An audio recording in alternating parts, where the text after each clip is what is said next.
Ya, sudah 23 yang hadir, mungkin yang lain akan menyusul. Ya. Ya. Kita mulai aja ya.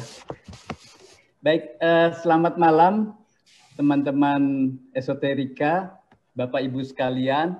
Salam sejahtera untuk kita semua. Senang malam ini kita bisa bertemu lagi setelah 1 bulan kita tidak bertemu. Nah, malam ini kita akan mengkaji satu buku yang pernah menjadi international bestseller. Ini buku yang dulu mulai tahun 97 ya, itu banyak sekali dibicarakan orang ya, karena memang ini menjadi buku yang fenomenal. Judul bukunya adalah The Power of Now. The Power of Now. Dan beberapa tahun kemudian pun terbit edisi bahasa Indonesianya The Power of Now. Ini bukunya, buku warna biru yang saya kira juga beberapa kali mengalami cetakan ulang. Nah, sejak buku ini terbit, Eckhart Tolle itu dikenal sebagai seorang yang telah membawa banyak orang yang mungkin sebelumnya adalah agnostik, bahkan mungkin ateis, itu menjadi lebih peduli atau lebih punya perhatian kepada hal-hal yang spiritual. Bahkan ada seorang tokoh ya, jurnalis namanya Oprah yang sangat banyak dipengaruhi oleh Eckhart Tolle ini, dan dia menyebut bahwa hidupnya berubah setelah mendalami Eckhart Tolle, dan dia mendapatkan kesempatan beberapa kali juga bertemu dan membuat wawancara Eckhart Tolle ini yang kemudian terbit menjadi buku atau muncul di dalam YouTube. Nah, Eckhart Tolle sendiri banyak mendapatkan komentar setelah buku The Power of Now ini terbit, yang menanyakan sebenarnya bagaimana cara mempraktekkan The Power of Now itu. Nah, oleh karena itu kemudian tidak lama setelah buku yang pertama terbit pula buku yang kedua. Nah, buku yang kedua itu judulnya Practicing the Power of Now. Jadi bagaimana mempraktekkan Power of Now itu. Juga dalam bahasa Indonesia terbit bukunya, ini buku yang warna hijau, dan ini buku menjadi lebih simple ya, lebih mudah mengertinya daripada buku yang hijau. Dan setelah dia terkenal, banyak produk-produk yang muncul, diantaranya adalah produk kartu-kartu motivasi yang berisi kutipan-kutipan dari buku The Power of Now. Nah, malam ini kita akan mendiskusikan buku ini, tapi lebih-lebih sebenarnya kita akan mulai dari buku ini kemudian masuk kepada sesuatu yang lebih mendalam, yaitu bagaimana sih sebenarnya hidup berkesadaran penuh itu sebenarnya apa, gitu ya. Eckhart Tolle di dalam wawancara dengan Oprah mengatakan bahwa dia sangat dipengaruhi oleh beberapa filosof ya, pemikir-pemikir spiritual seperti Krishnamurti dan sebagainya, dan juga tradisi Buddhis ya, khususnya Buddhisme Zen. Dan ini membuat dia kemudian punya keberanian untuk merumuskan suatu pemikiran yang untuk pemikiran modern ini sesuatu yang sangat aneh sebenarnya, sangat aneh, karena seperti kita ketahui, Eckhart Tolle itu mempromosikan suatu pandangan bahwa kita tuh sejatinya berbeda dengan pikiran kita. Nah, padahal di dalam pemikiran modern, pikiran itu adalah sesuatu yang sangat penting, dan itu perlu dipupuk terus-menerus supaya bisa menghasilkan pikiran-pikiran yang kritis dan pikiran-pikiran yang membangun peradaban. Nah, tapi Eckhart Tolle menggambarkan bahwa pikiran yang tenang atau pikiran yang hening itu sebenarnya adalah jalan masuk untuk bisa kita mengenal diri sendiri. Nah, buku The Power of Now ini adalah satu buku yang di dalamnya juga banyak uraian-uraian terkait dengan soal-soal psikologis ya, bagaimana kita hidup sehari-hari dengan berbagai macam masalah sehari-hari yang mungkin kita juga mengalaminya, misalnya hidup dalam ketegangan, stres, kebingungan dan sebagainya. Nah, dia memberikan banyak saran-saran sehingga buku ini juga merupakan buku yang punya nilai nilai motivasi begitulah. Baik. Nah, malam ini kita akan ditemani oleh seorang yang sangat ahli dalam soal hidup berkesadaran, Bante Santacito. Saya kadang-kadang susah menyebutnya. Itu bahasa apa, Bante? Bahasa Pali mungkin ya? Ya, itu bahasa Pali. Jadi ketika kami telah ditabis, itu ya diberi nama menggunakan bahasa Pali. Ya. Nah, Bante Santacito ini adalah sekarang Ketua Sekolah Tinggi Agama Buddha, namanya saya nggak ingat sekarang. Kertarajasa. Kertarajasa, ya, di Malang, Batu. Di Batu Malang. Di Batu Malang. Ini sebuah sekolah tinggi agama Buddha yang juga di lingkungannya itu ada kompleks pendidikan untuk calon biku ya. Nah, dan vihara yang di Batu ini sangat terkenal dengan pendidikan atau tempat untuk latihan vipassana. Sudah bertahun-tahun ini sangat terkenal bersama dengan mungkin tempat kembarannya yang ada di Mendut, dan itu adalah tempat yang biasa banyak teman-teman aktivis datang dan melakukan rehat dengan ikut training vipassana beberapa hari. Ada yang 3 hari, kalau di sana 12 hari kalau nggak salah ya, Bante ya. Nah, dan juga Bante Santacito ini adalah PhD dalam bidang Buddhist Studies dari sebuah universitas di Sri Lanka, sehingga kita malam ini mendapatkan teman dialog narasumber yang sangat kompeten, yang mungkin kita bisa menggali banyak hal tentang bagaimana sih hidup berkesadaran penuh itu ya. Nah, hidup berkesadaran penuh sebenarnya juga adalah apa yang disuarakan atau menjadi pesan dari buku The Power of Now-nya Eckhart Tolle ini. Tapi Eckhart Tolle mengatakan ini dengan cara sangat sederhana ya, dengan bahasa populer, sehingga kemudian karena itu buku The Power of Now ini menjadi buku yang sangat terkenal dan diikuti oleh banyak sekali orang. Kalau kita melihat di YouTube itu kita melihat ada banyak sekali orang yang mempraktikkan cara hidup The Power of Now ini. Nah, malam ini kita juga akan ditemani oleh Jojo Raharjo. Jadi khusus untuk malam ini hostnya ada 2, saya dan Jojo. Jojo nanti akan bersama saya menggali bagaimana pandangan-pandangan perspektif dari Bante terkait dengan hidup berkesadaran penuh ini. Dan Jojo ini adalah teman kita yang aktif di dalam mendalami soal neuroscience dan juga kaitannya dengan mindfulness, meditasi, dan seterusnya. Baik, kita punya waktu cukup panjang sampai jam 21 paling lama. Dan dalam waktu itu nanti kita bisa menggali pikiran-pikiran terkait dengan hidup berkesadaran penuh dari Bante. Baik, silakan Bante. Mungkin Bante mau memberi pengantar terlebih dahulu sebelum kita ngobrol nanti. Oh iya, baik. Silakan. Ya, terima kasih kepada Bapak Budi Munawar dan juga Bapak Jojo dan juga ya Bapak Ibu yang hadir di sini. Ya, selamat malam, salam sejahtera untuk kita semua.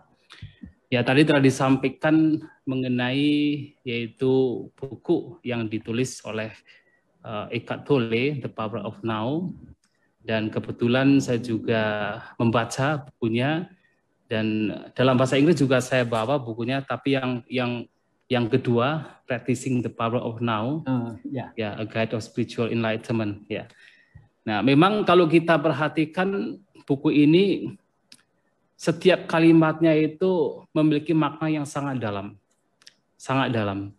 sehingga untuk mengekstrak yaitu buku ini ya agak kesulitan karena apa yang diekstrak, karena semuanya sudah sangat dalam, memiliki makna yang luar biasa. Nah, tetapi tentu untuk memudahkan, kalau saya perhatikan di buku ini ada beberapa poin yang disampaikan oleh Eckhart Tolle. Ya, yang pertama tentu sesuai dengan judulnya The Power of Now. Nah, di sana kita diajak untuk yaitu mempraktekkan hidup berkesadaran untuk senantiasa sadar terhadap apa yang sekarang, now, apa yang saat ini dan sekarang. Nah, jadi menurutnya adalah bahwa yang membuat kita menderita adalah karena pikiran-pikiran kita yang selalu berpikir tentang masa lampau dan juga mengharapkan, merindukan apa yang belum terjadi, apa yang mendatang. Nah, pikiran-pikiran masa lampau dan mendatang inilah yang sebenarnya membuat manusia itu menderita. Nah, untuk bisa terbebas dari penderitaan, dalam buku ini kita diajak untuk kembali ke saat ini, ke sekarang. Nah, ketika batin berada di saat ini dan sekarang, now, nah disitulah penderitaan juga lenyap, pikiran-pikiran juga lenyap.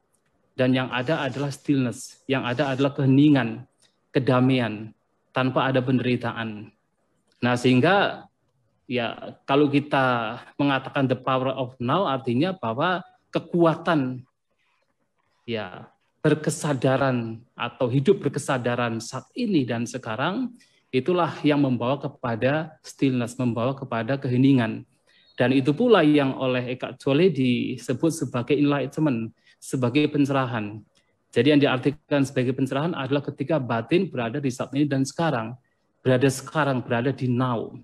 Yang mana dikatakan pula bahwa ketika berada di now, di sekarang, maka juga sebenarnya sudah tidak ada yang disebut sebagai time.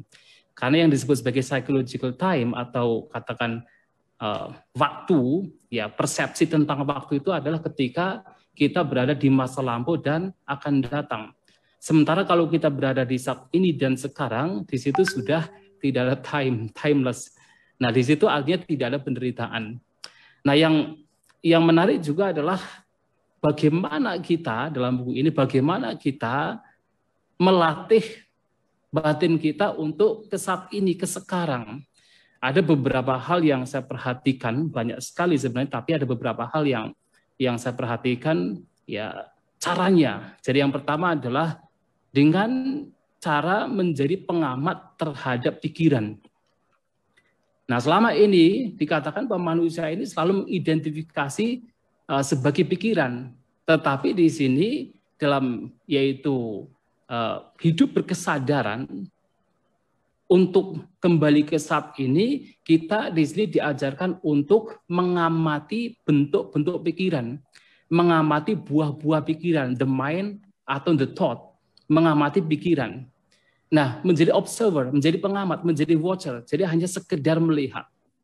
Nah, ketika mengamati bentuk-bentuk pikiran yang biasanya bergerak ke masa lampau dan juga yang akan datang, maka kemudian pikiran menjadi semakin redam dan lenyap. Yang kemudian yang ada hanyalah juga keheningan. Yang ada adalah peacefulness, yang ada adalah kedamaian. Itulah yang disebut sebagai pencerahan. Nah, tetapi dalam mengamati yaitu pikiran-pikiran yang bermunculan ini, yang merupakan manifestasi pikiran masa lampau, ya, pikiran yang berpikir tentang masa lampau dan juga yang akan datang. Nah, di sini juga pada saat mengamatinya, ya dianjurkan untuk tidak ada penghakiman di sana, without any judgment, tidak menganalisa, tidak menghakimi, hanya sekedar melihat, hanya sekedar mengamati.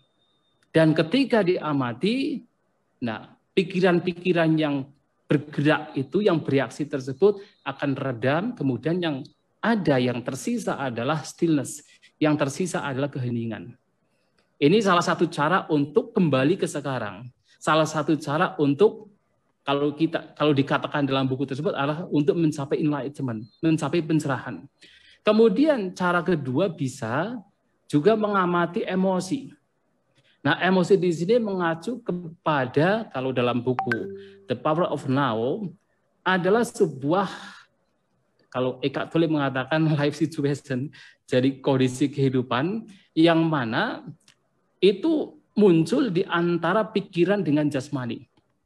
Artinya adalah pikiran ini sangat mempengaruhi kondisi jasmani. Ketika pikiran muncul kemarahan misalnya, maka jasmani juga akan memunculkan sebuah reaksi. Apakah ketegangan ataukah yaitu ketidaknyamanan. Nah, itu adalah emosi. Nah, dengan kita mengamati emosi-emosi yang bermunculan melalui jasmani, yang itu sebenarnya dipengaruhi oleh pikiran yang bergerak ke masa lampau dan yang akan datang, itu juga cara agar kita bisa kembali ke now, cara agar kita bisa kembali ke sekarang. Dan ketika diamati tanpa adanya penghakiman, tanpa adanya judgment, hanya sekedar mengamati, ini juga akan redam. Emosi-emosi yang bergerak ini juga akan redam. Sehingga yang tersisa adalah stillness, keheningan, kedamaian. Itu cara yang juga dianjurkan.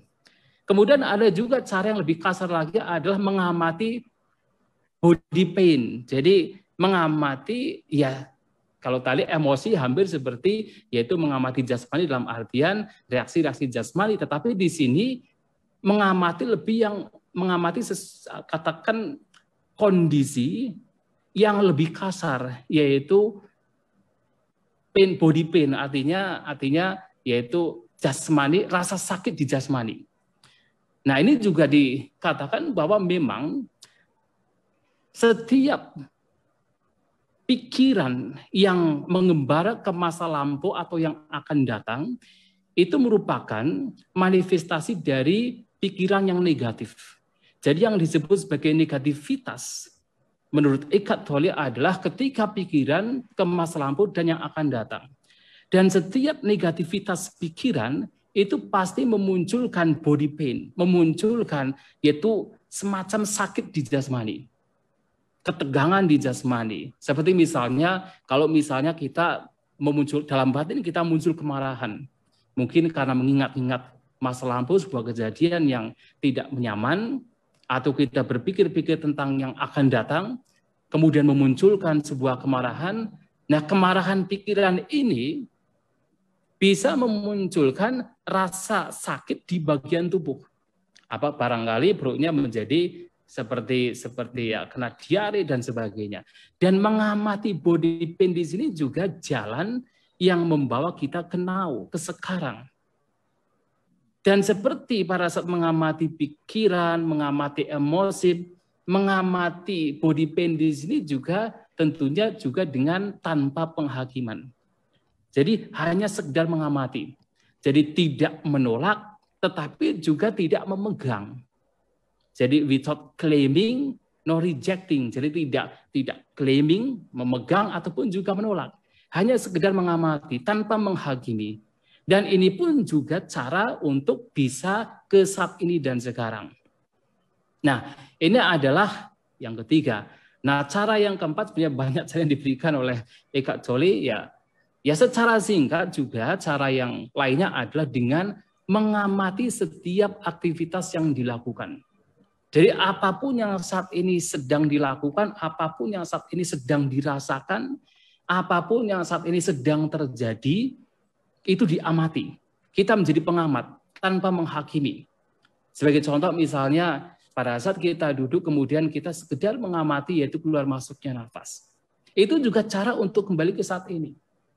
Atau kita suatu saat ketika berada di sebuah taman, nah kita bisa mengamati surrounding, mengamati sekitar, melihat bunga, melihat ya apapun yang ada di taman tersebut, tetapi hanya sekedar mengamati, tanpa menghakimi, tanpa menganalisa. Nah itu juga cara yang membawa kita untuk ke saat ini dan sekarang. Nah kalau kita melakukan hal ini lagi dan lagi berulang-ulang, nah pada akhirnya kita akan, kalau dulu sebelum kita mempraktikkan cara ini, nah pikiran kita terbiasa ke masa lampau dan akan datang dan sangat jarang ke saat ini. Kalaupun ke saat ini ke sekarang itu hanya sekedar yaitu just short visit, hanya sekedar kunjungan yang singkat. Nah sekarang terbalik. Terbalik bahwa artinya bahwasanya dengan praktek yang seperti ini ya ke saat ininya itu semakin banyak sehingga keheningannya, kedamaiannya semakin bertambah, sementara ketika ada waktu-waktu tertentu memang digunakan, kita memang terkadang ke masa lampau ataupun ke yang mendatang, tetapi itu sekedar short visit. Dan dengan kita senantiasa kembali ke saat ini dan sekarang itu juga bukan berarti kita tidak kemudian ya betul-betul menolak yang akan datang atau yang lampau.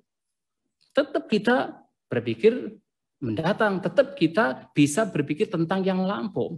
Tetapi dengan kita sering ke saat ini dan sekarang, maka kesadaran kita menjadi semakin tajam. Artinya walaupun kita ke lampau yang akan datang, the stillness, keheningan, kedamaian juga masih bisa dipertahankan. Nah, ini yang menjadi yang kalau kita lihat di buku ya The Power of Now. Dan juga ada satu yang juga penting dalam buku ini adalah nah setiap kali kita ya kembali ke saat ini juga di situ ada yang disebut sebagai acceptance, penerimaan dan juga surrendering, jadi pasrah. Artinya ke saat ini juga tidak hanya sekedar tahu apa yang terjadi dengan yang sekarang terjadi. Tidak sekedar tahu apa yang sedang terjadi, tetapi juga ada surrendering. Ada juga acceptance. Jadi artinya kita ada penerimaan, ada juga yaitu pasrah.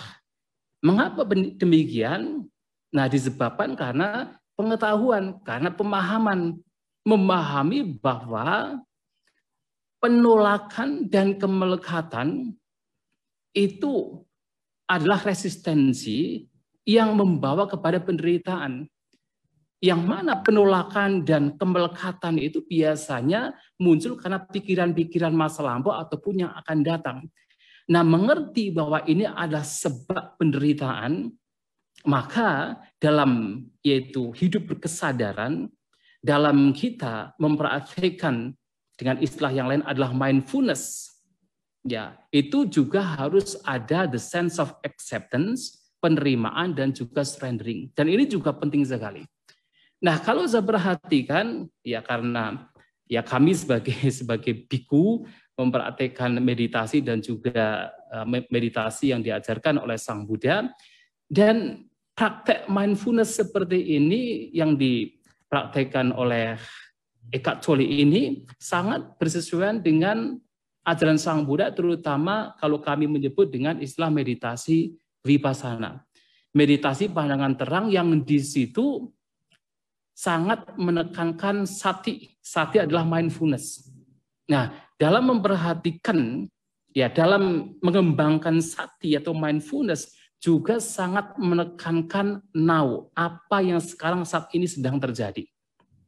Maka ada satu, banyak sekali khotbah Sang Buddha, tapi salah satunya, ya, pernah Sang Buddha mengatakan begini, dalam praktek meditasi mindfulness, dikatakan, ini dalam bahasa Pali, dikatakan atita nanwagamya nak patikangkya nagatang, yada ditang pahinantang apatan ca anagatang.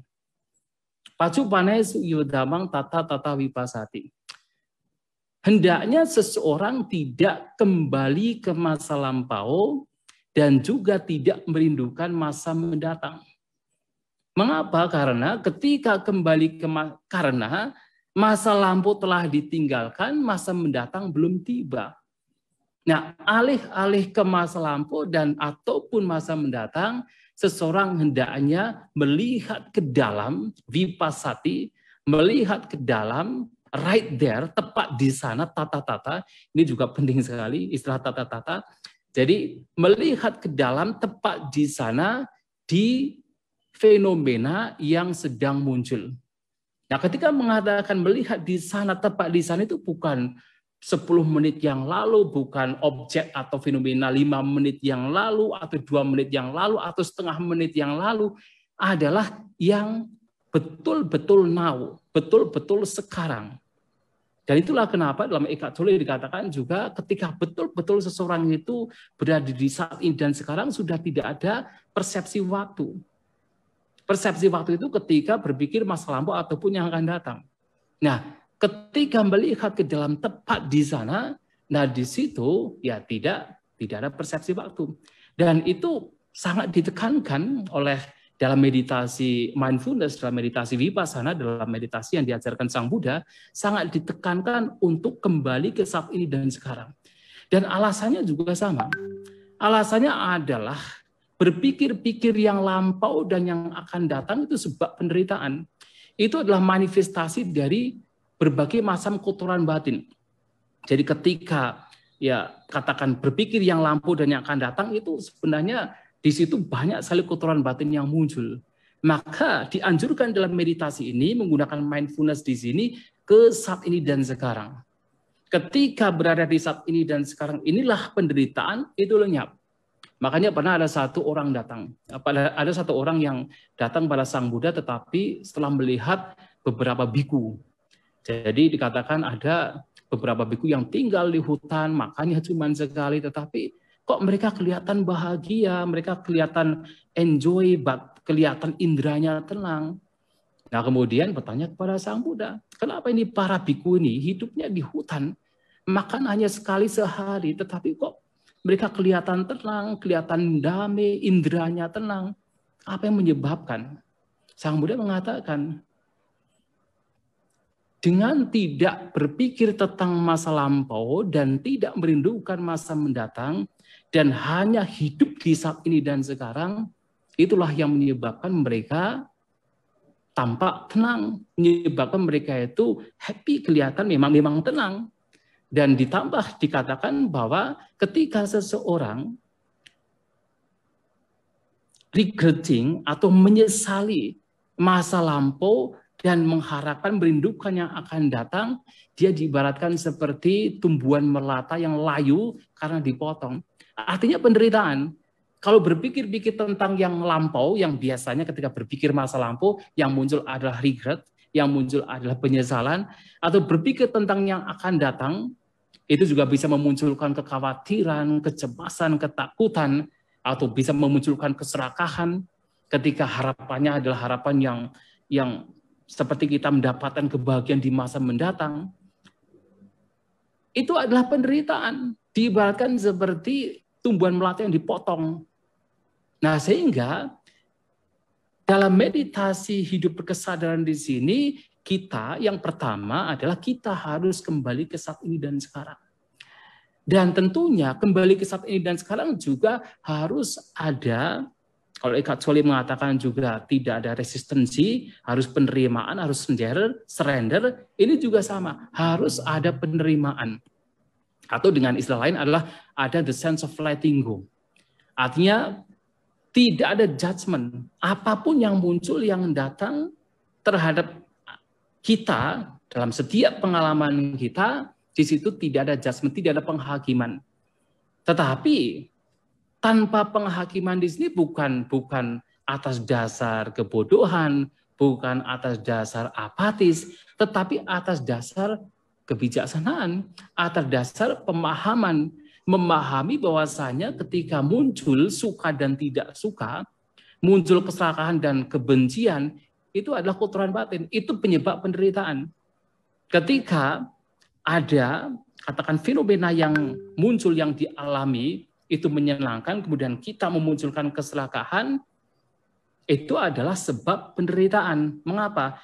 Karena apa yang akan kita lekati ini pun juga akan berubah, akan kita tinggalkan.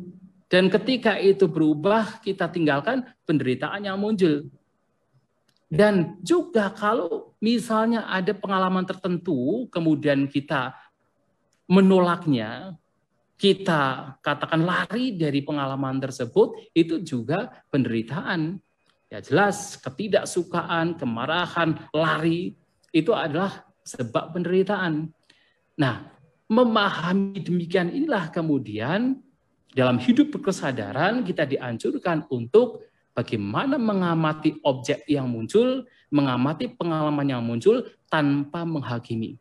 Itulah kenapa para guru meditasi sering menyebut bahwasanya meditasi dengan menggunakan sati mindfulness atau kesadaran di sini itu juga disebut sebagai passive awareness, kesadaran pasif. Tetapi banyak yang mengartikan negatif bahwa kesadaran pasif itu seperti yaitu apatis, seperti bodoh, padahal tidak.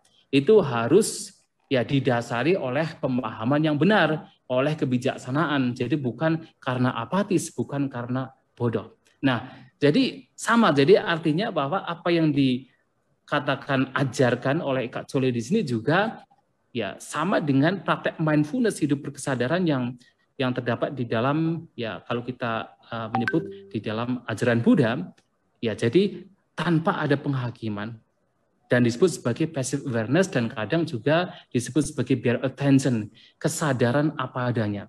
Jadi kesadaran yang tidak ada bias, tidak ada suka dan tidak suka di situ. Dan itu sering kali dikatakan oleh Sang Buddha. Salah satunya ketika Sang Buddha berbicara tentang praktek mindfulness, beliau selalu mengatakan, anisito caviharati naca kinci upadiyati. Seseorang hendaknya berdiam tanpa bersandar dan tidak melekati apapun. Artinya memperhatikan objek tanpa kemudian melekatinya. Tetapi juga tidak kemudian kita menolak. Hanya sekedar sebagai observer. Hanya sekedar sebagai pengamat. Nah, dalam kesempatan lain juga dikatakan vineya loke abhija domanasang. Dalam kita memperhatikan objek yang muncul, juga di situ tidak ada abhija domanasa. Abhija adalah keserakahan, domanasa adalah kebencian. Atau dengan istilah yang simpel, adalah tidak ada suka maupun tidak suka. Jadi tidak ada kemelekatan ataupun penolakan. Hanya sekedar mengamati. Hanya sekedar observing. Hanya sekedar melihat tanpa di situ ada penolakan atau kemelekatan. Nah, dengan cara demikian juga apapun yang muncul dan diperhatikan, diamati juga akan redam. Sehingga yang muncul adalah stillness. Yang muncul adalah yaitu ketenangan, keheningan. Nah, juga dalam kesempatan lain juga ada satu pernyataan yang penting dalam hal ini dalam kita bermeditasi berkesadaran yang ada di dalam buku The Power of Now dengan bahasa yang lain dan juga mindfulness yang diajarkan oleh Sang Buddha. Nah, dalam kesempatan lain Sang Buddha pernah berbicara kepada seorang pengembara bernama Bahia. Bagaimana kita memperhatikan, mengamati pengalaman-pengalaman yang muncul itu tanpa ada judgment, tanpa ada penghakiman. Nah, dikatakan seperti ini, dite tidak matang bawisati, sute suta matang bawisati, vinyate vinyata matang bawisati.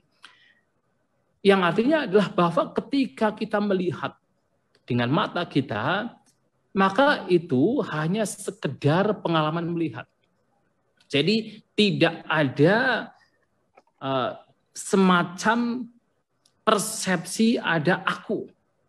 Ya, seperti yang disampaikan oleh Kak Chole juga dikatakan bahwa sebenarnya persepsi ya ego, katakan ya ego yang muncul dalam seseorang itu disebabkan karena berpikir-pikir tentang masa lampau dan yang akan datang. Karena ada resistensi, karena ada perlawanan terhadap apa yang sedang terjadi. Maka di situ muncul berbagai macam pikiran yang kemudian disitulah memunculkan yaitu ego, memunculkan semacam self-image. Nah, tetapi kalau seseorang hanya sekedar mengamati apa yang sedang terjadi, maka ego juga lenyap. Nah, demikian pula dalam hal ini, ketika melihat hanya sekedar melihat. Karena hanya sekedar melihat dalam artian tidak ada yaitu persepsi bahwa ada aku di sini, ada aku di sana, yang adanya sekedar fenomena. Kalau dalam bahasa Kak Chole adalah sekedar being atau life situation. Life situation adalah pikiran-pikiran atau being, keberadaan atau isness. Hanya sekedar isness, sekedar fenomena. Maka di situ juga seseorang ya katakan yang ada hanyalah keheningan, yang ada hanyalah stillness. Nah, demikian pula dalam pengalaman yang lain. Apakah pengalaman mendengar, pengalaman membaui, pengalaman mengecap, pengalaman jasmani kita, termasuk adalah pengalaman pikiran. Jadi kalau Eka Chole mengatakan bahwa kita bisa mengamati the mind, pikiran, ya mengamati buah-buah pikiran yang muncul, tanpa kita mengidentifikasi kita sebagai pikiran. Pikiran adalah sesuatu yang berbeda dengan yang mengamati. Nah, demikian pula dalam hal ini ada istilah vinyate vinyata matang bawisati. Ketika ada pikiran, itu hanya sekedar pikiran semata. Dan kita hanya sekedar mengamati tanpa mengidentifikasi kita sebagai bahwa saya adalah pikiran. Hanya sekedar mengamati. Sehingga apa? Bentuk-bentuk pikiran yang muncul pun juga akan menjadi redam, lenyap, dan pada akhirnya yang tersisa adalah keheningan. Nah, jadi kalau kita perhatikan bahwasanya meditasi yang katakan praktek yang diajarkan oleh Eckhart Tolle di sini juga dalam agama tertentu termasuk agama Buddha juga diajarkan mengenai mindfulness, perhatian hidup berkesadaran yang di situ mengutamakan now, sekarang, bukan yang lampau ataupun yang akan datang. Dan surrendering, acceptance juga itu penting dalam meditasi ini. Ketika mengamati apa yang ada sekarang ini. Nah, saya kira dari saya untuk pengantar ya, sampai ya saya kira cukup untuk pengantar. Barangkali ada sesuatu lain yang kita bisa bahas bersama, ya mari kita bahas. Ya terima kasih. Saya kembalikan kepada Bapak Budi atau Bapak Jojo. Terima kasih. Ya, terima kasih Bante. Mendalam sekali tadi uraian Bante tentang apa yang dikatakan Eckhart Tolle dalam buku ini, dan kita sudah mendengar tadi bahwa sebenarnya apa yang dikemukakan oleh Eckhart Tolle ini sesuatu yang dulu secara tradisional telah menjadi kebijaksanaan atau kearifan dari tradisi-tradisi agama, misalnya tradisi Buddha. Dalam Buddhisme ini sesuatu yang sebenarnya sangat kuat ya menjadi inti ajaran agama Buddha. Dan Eckhart Tolle juga mengakui sebenarnya dia sangat banyak dipengaruhi oleh Buddhisme. Dan memang belakangan ini ada banyak sekali perkembangan yang menarik di dunia psikologi lah. Kalau kita bisa katakan Eckhart Tolle ini sebenarnya dia sedang bicara pada level psikologi, level bagaimana kita bisa meraih hidup bahagia.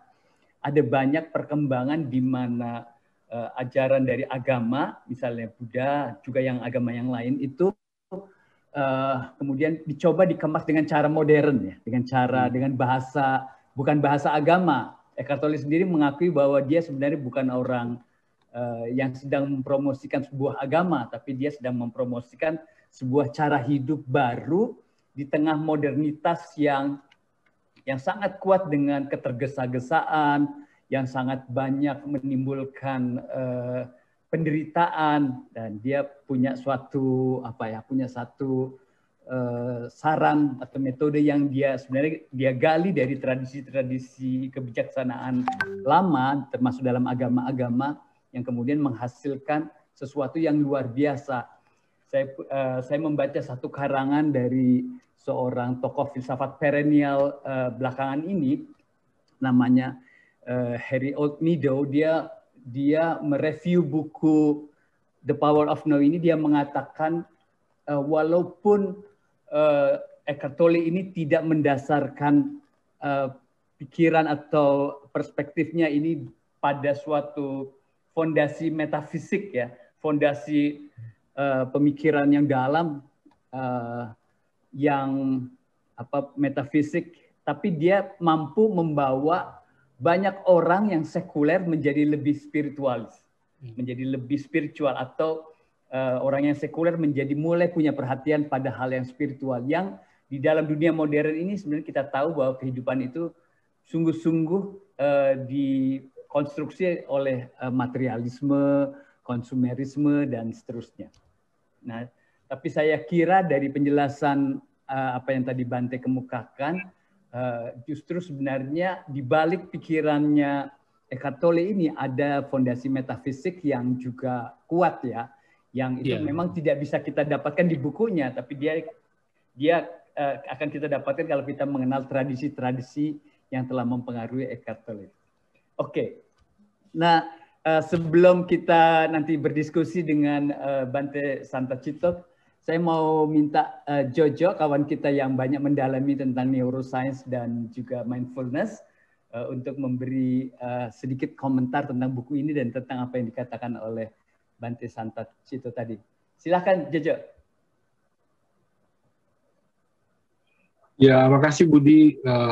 Tadi pembahasan Bante ternyata cukup jelas ya, bahkan mengejutkan saya karena ternyata di dalam Buddhism sangat mendukung apa yang ditulis oleh Eckhart Tolle tentang the power of now itu gitu. Tadi saya pikir hanya sedikit sekali walaupun saya juga sudah membaca gitu, memang akar dari the power of now itu memang meditasi yang kita tahu gitu. Kemudian tahun 79 ya, John Kabat-Zinn itu telah mempromosikan meditasi dengan nama yang berbeda, yaitu mindfulness practice ya gitu. Karena dia bilang sendiri gitu, karena untuk lebih mudah diterima oleh masyarakat Barat gitu. Nah, saya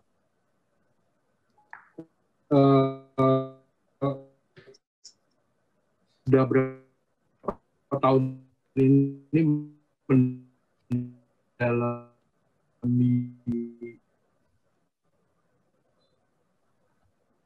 Wah. Halo Jo, suaranya putus-putus. Tapi saya bukan. Suara Jojo hilang. Suara iya. Mungkin internetnya nggak bagus. Masih nggak ada ya? Masih ada ya? Ada. Sudah ada? Sudah ada sekarang. Videonya ditutup aja, Jo. Sudah ada.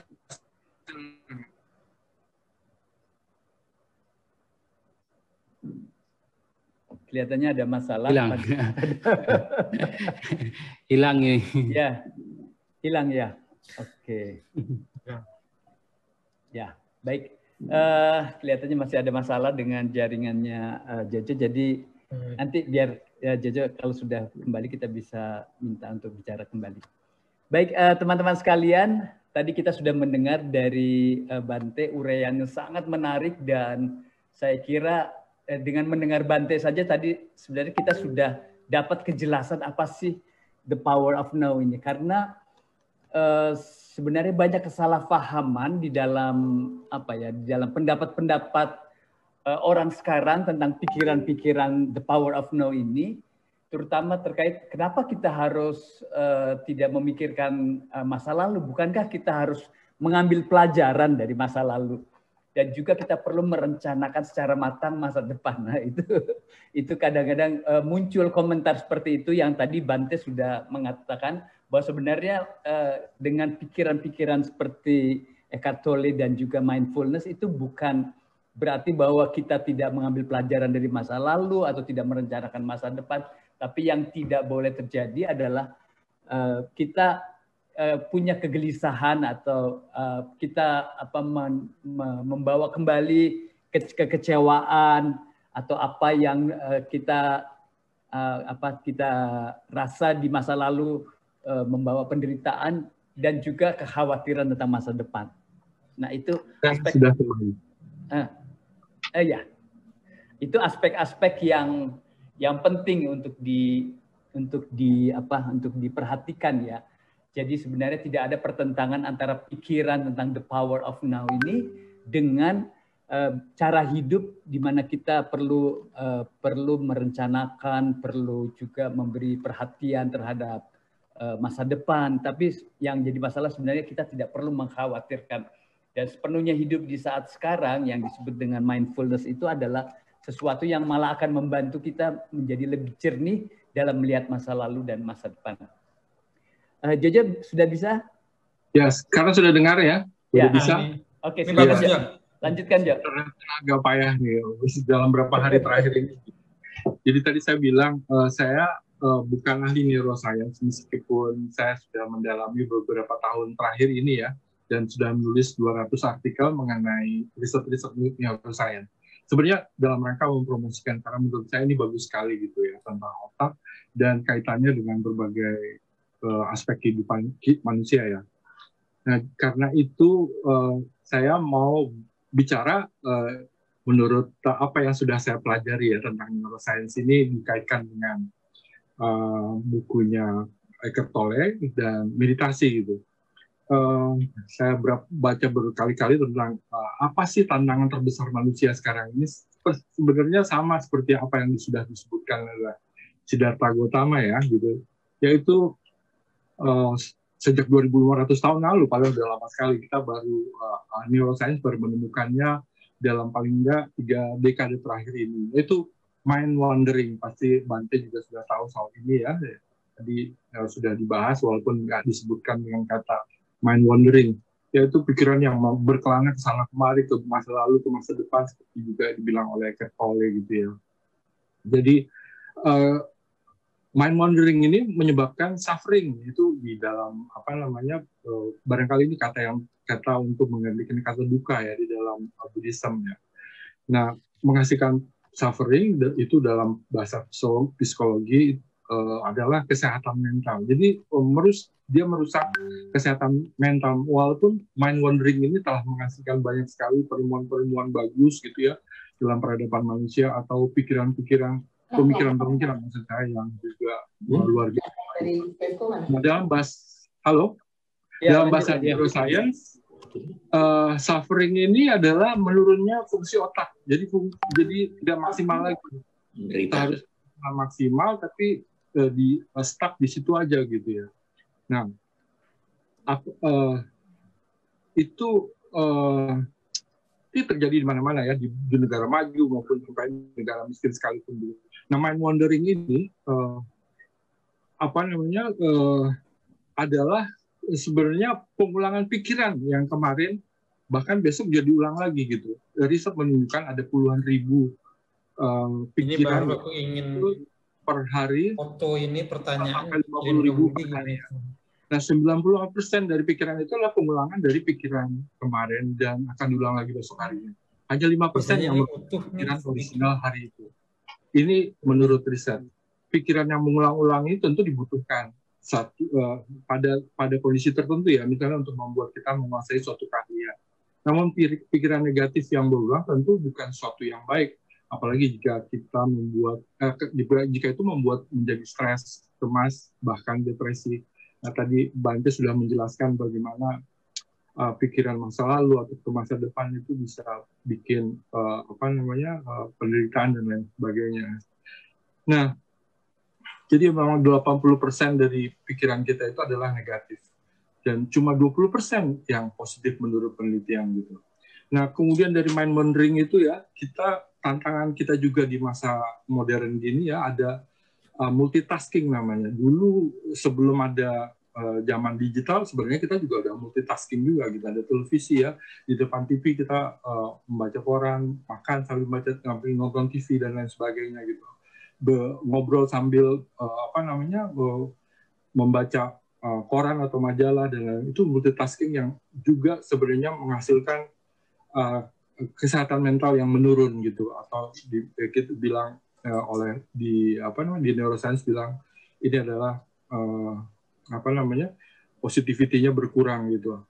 Juga ada kegiatan-kegiatan rutin yang nggak menguntungkan gitu, yang tiap hari kita pasti lakukan gitu ya. Terus kemudian kondisi stres yang disebabkan oleh mind wandering itu, riset menunjukkan bahwa itu menghasilkan kondisi stres, cemas, marah, tak bersemangat gitu dan lain-lain. Dan ada lagi juga mind wandering itu kan karena menghasilkan stres, dia memperpendek telomeres. Telomeres itu kita kalau baca itu adalah bagian terujung dari kromosom ya, yang memendek sesuai dengan ini memperpendeknya usia kita juga karena stres atau karena sakit gitu. Nah, ternyata kemudian meditasi adalah solusi bagi semua itu gitu menurut neuroscience gitu. Mind wandering yang menghasilkan dampak yang cukup luas ini membuat otak kurang berfungsi sempurna. Ternyata di dalam Buddhism itu solusinya adalah meditasi. Beberapa Buddhist monk seperti Mingyur Rinpoche itu adalah salah satu yang otaknya pernah diteliti oleh para ahli. Mingyur Rinpoche bahkan sekarang adalah salah satu biku yang mempromosikan secular meditation ke seluruh dunia. Ia kadang mengutip beberapa riset mengenai meditasi dan otak. Bante Vimalaramsi, barangkali Bante udah tahu juga soal ini ya, dia menulis buku terkenal A Guide to Tranquil Wisdom Inside Meditation. dia menyebutkan bahwa meditasi dalam Buddhism itu ya persis seperti yang Bante tadi sudah jelaskan gitu. Cuma kalau saya translate sendiri dari bukunya itu adalah praktik memperhatikan atau fokus pada sesuatu, misalnya tarikan dan hembusan nafas kita. Jika fokus kita beralih ke hal lain, maka kita kembali ke fokus yang sudah kita tentukan sebelumnya itu. Pada tahap yang lain, praktik itu memperhatikan pikiran yang terus aktif, memikirkan berbagai hal yang terus berganti dari detik ke detik sepanjang hari dan sepanjang hidup kita. Nah itu yang Bante Vimalaramsi mendefinisikan tentang meditasi. Mereka yang mendalami meditasi, tadi juga Bante sudah menyebutkan soal observe the observer gitu ya. Saya juga baca itu. Nah, nampaknya Eckhart Tolle ini dan beberapa ahli lain telah mengembangkan konsep meditasi ini ya, yang saya sebut tadi observe the observer ke arah yang lebih luas lagi, seperti menjadi living in the present moment, atau The Power of Now yang jadi judul bukunya Eckhart Tolle. Nah, saya pengen Bante lebih menjelaskan lagi nanti ya tentang observe the observer ini gitu secara lebih dalam lagi gitu, karena ini sesuatu yang nggak banyak orang tahu saya kira ya gitu ya. Saya sendiri udah melakukan meditasi beberapa tahun terakhir ini, sebenarnya saya cukup menikmati ya observe the observer ini ya saat meditasi gitu. Nah saya pengen sekali ini diperdalam lagi oleh Bante gitu. Saya kira teman-teman yang lain juga pengen dengar soal ini gitu, karena ini sesuatu yang masih jarang gitu, saya kira jarang ditulis banyak orang gitu ya, atau sebenarnya udah banyak ditulis, saya nggak tahu. Jadi Bante itu dulu ya, ini saya komentar saya gitu, dan Budi saya kembalikan. Oke, Jojo, terima kasih Jojo. Baik, Bante mau memberi komentar terlebih dahulu sebelum kita diskusi dengan teman-teman yang lain. Iya, baik. Tadi ditanyakan tentang observer gitu ya. Ya memang jadi pada awal kita bermeditasi yang menggunakan mindfulness atau menggunakan perhatian without any judgment, tanpa adanya penghakiman. Jadi tidak hanya sekedar mindfulness, tapi harus ada yaitu ya yang lainnya adalah the sense of letting go. Jadi tidak ada judgment, tidak ada kemelekatan, tapi yang ada adalah pelepasan, surrendering. Nah di situ sebenarnya awalnya memang ada observer. Awalnya itu ada semacam pengamat. Jadi antara objek dengan pengamat itu adalah sesuatu katakan berbeda. Jadi ada objek, ada subjek. Subjek adalah observer, kemudian ada objek. Objek adalah yang diamati. Kalau yang tadi misalnya bentuk-bentuk pikiran, buah-buah pikiran, the mind, the thought, itu menjadi objek. Sementara ada observer yang mengamati. Awalnya demikian, tetapi sebenarnya seiring dengan waktu bahkan tidak ada observer, yang ada hanya sekedar fenomena, yang ada hanya sekedar pengalaman. Barangkali yang disebutkan oleh Eckhart Tolle di sini hanya sekedar being atau isness, hanya sekedar yaitu ya hanya sekedar pengalaman. Jadi tidak ada sang aku di sana, tidak ada ego di sana. Bahkan sudah tidak ada pemikiran ada observer. Yang ada hanya sekedar pengalaman. Tetapi memang awalnya seakan-akan itu memang ada observer, ada yang melihat, ada yang observe, ada yang mengamati. Kemudian ada objeknya. Tetapi seiring dengan waktu ketika yang tersisa hanya stillness, yang tersisa hanya keheningan, maka sebenarnya observer juga tidak ada, dalam artian ya ada pengalaman, ada being, ada kondisi, ada katakan ya fenomena, tetapi tidak ada sang aku di sana, tidak ada observer di sana. Ya, itu dalam meditasi yang selanjutnya dalam meditasi menggunakan yaitu mindfulness. Ya, saya kira demikian untuk komen yang tadi juga ditanyakan. Ya.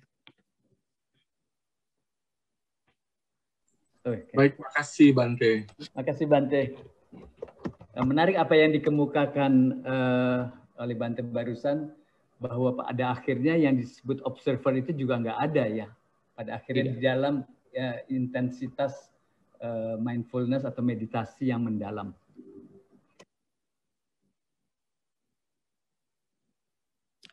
Suaranya baik, ya. Ya. Baik teman-teman sekalian, kalau ada yang mau memberi komentar, silakan bisa langsung dulu. Pak CP Hakim, silakan Pak CP. Ya, terima kasih. Menarik sekali karena saya kebetulan juga baca bukunya Eckhart Tolle ini.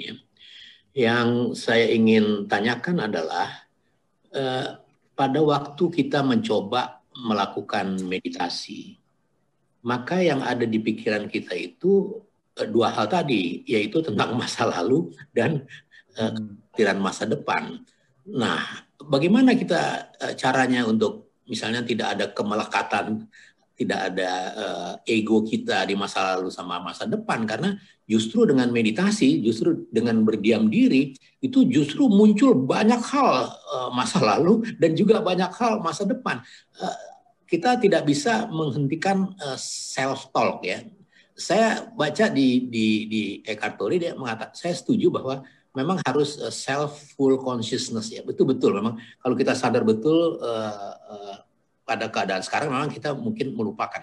Tapi pada waktu kita meditasi, nah bagaimana kita full of consciousness tapi free dari kekhawatiran-kekhawatiran yang muncul tadi itu, masa depan lagi, masa belakang lagi. Nah, ini pertanyaan saya, bagaimana mengisi self-talk, pikiran kita pada waktu meditasi itu, kita mikirin apa sebenarnya yang bisa mengantar kepada konsentrasi. Terima kasih, Pak.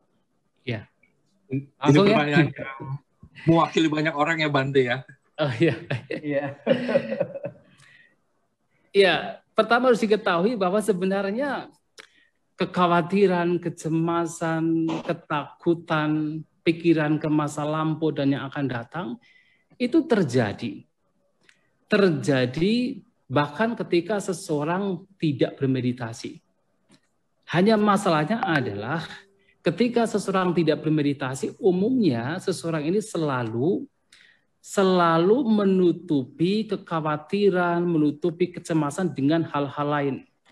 Dengan hal-hal yang menyenangkan. Selalu mencari kenikmatan. Artinya apa? Misalnya kita merasa bosan. Kemudian kita mencari kenikmatan lain. Kita tutupi penderitaan, kita tutupi kebosanan dengan kenikmatan. Pergi ke bioskop atau makan-makan. Sehingga apa? Seakan-akan tidak ada masalah. Jadi sebelum kita bermeditasi, seakan-akan tidak bermasalah. Karena kita selalu mencari, yaitu kenikmatan, sehingga ya kekhawatiran, kecemasan seakan-akan hilang. Tetapi begitu kita melihat ke dalam, mulai melihat ke now, wah ternyata kebiasaan pikiran yang tadinya itu ke lampu, yang datang baru kelihatan. Nah itulah kenapa begitu kita baru memulai meditasi, memulai katakan ya hidup berkesadaran, kita mulai melihat ternyata pikiran kita itu selalu ke lampu dan yang akan datang. Nah ini hal yang wajar. Jadi bukan berarti dikatakan bahwa ketika tidak bermeditasi, pikiran kita sebenarnya oke-oke saja, everything is well, all is well. Tetapi ketika kita meditasi kok malahan pikiran kita selalu ke masa lampau, ke masa mendatang. Sebenarnya tidak demikian. Yang terjadi adalah ketika tidak bermeditasi, pikiran kita pun juga ke masa lampau mendatang. Hanya saja tidak disadari. Tapi begitu kita disadari, mulai kita melihat pikiran kita itu senantiasa pergi ke masa lampau dan yang akan datang. Nah memang awalnya itu butuh sebuah pelatihan, butuh sebuah latihan. Latihan untuk senantiasa kembali ke sekarang.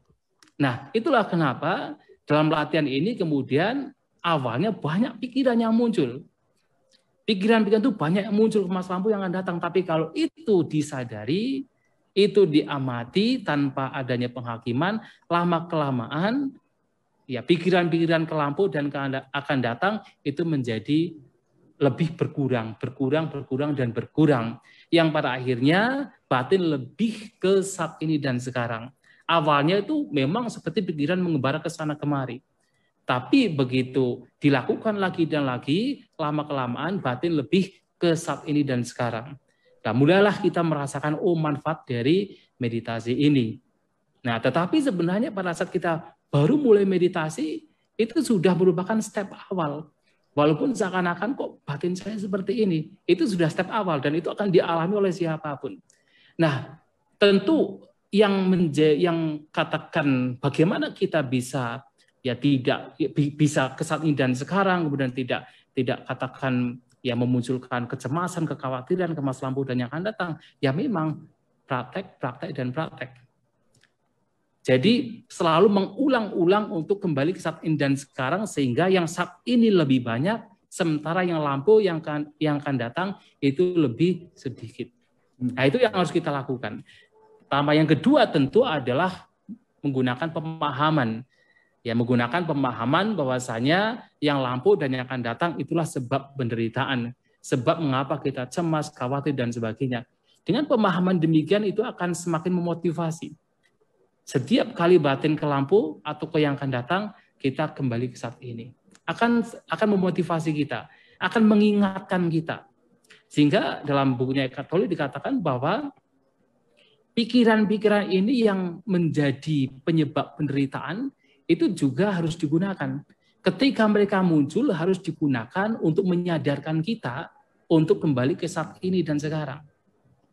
Ketika mereka muncul, tetapi lama-kelamaan ketika diamati dengan kesadaran ini tanpa adanya penghakiman di sini, lama-kelamaan bentuk-bentuk pikiran demikian juga akan semakin berkurang dan kita sudah tidak membutuhkan mereka lagi. Kalaupun mereka harus muncul juga itu juga tidak menjadi katakan keresahan, kegelisahan pada kita. Nah, awalnya akan demikian tapi itu justru harus digunakan sebagai jalan cara untuk mengingatkan kita, menyadarkan kita pentingnya ke saat ini dan sekarang. Sehingga dalam hal ini sebenarnya ya masalah yang tadi disampaikan itu bukan personal issue, tetapi setiap orang pasti mengalami demikian. Dan itu bukan sesuatu yang buruk, itu sesuatu yang sudah baik, karena itu adalah step awal untuk ke saat ini dan sekarang. Ya, saya kira demikian. Oke. Ya. Boleh dikit lagi Pak Budi? Ya, silakan Pak Cepi. Ini pengalaman. Jadi setelah mencoba beberapa kali bisa tenang, bisa menghilangkan masa depan. Itu terus kita ketiduran tuh bagaimana tuh ya? Ini pengalaman saya. Bagaimana tuh, itu benar apa enggak atau ada yang salah dengan begitu tuh? Ya daripada insomnia ya lebih baik tidur. Ada orang yang tidak bisa tidur kan, ini sudah bisa tidur. Itu harus disyukuri juga. Ya tentu dalam hal ini ya memang dalam latihan yaitu hidup berkesadaran di sini juga sebenarnya ini juga melatih batin untuk seimbang.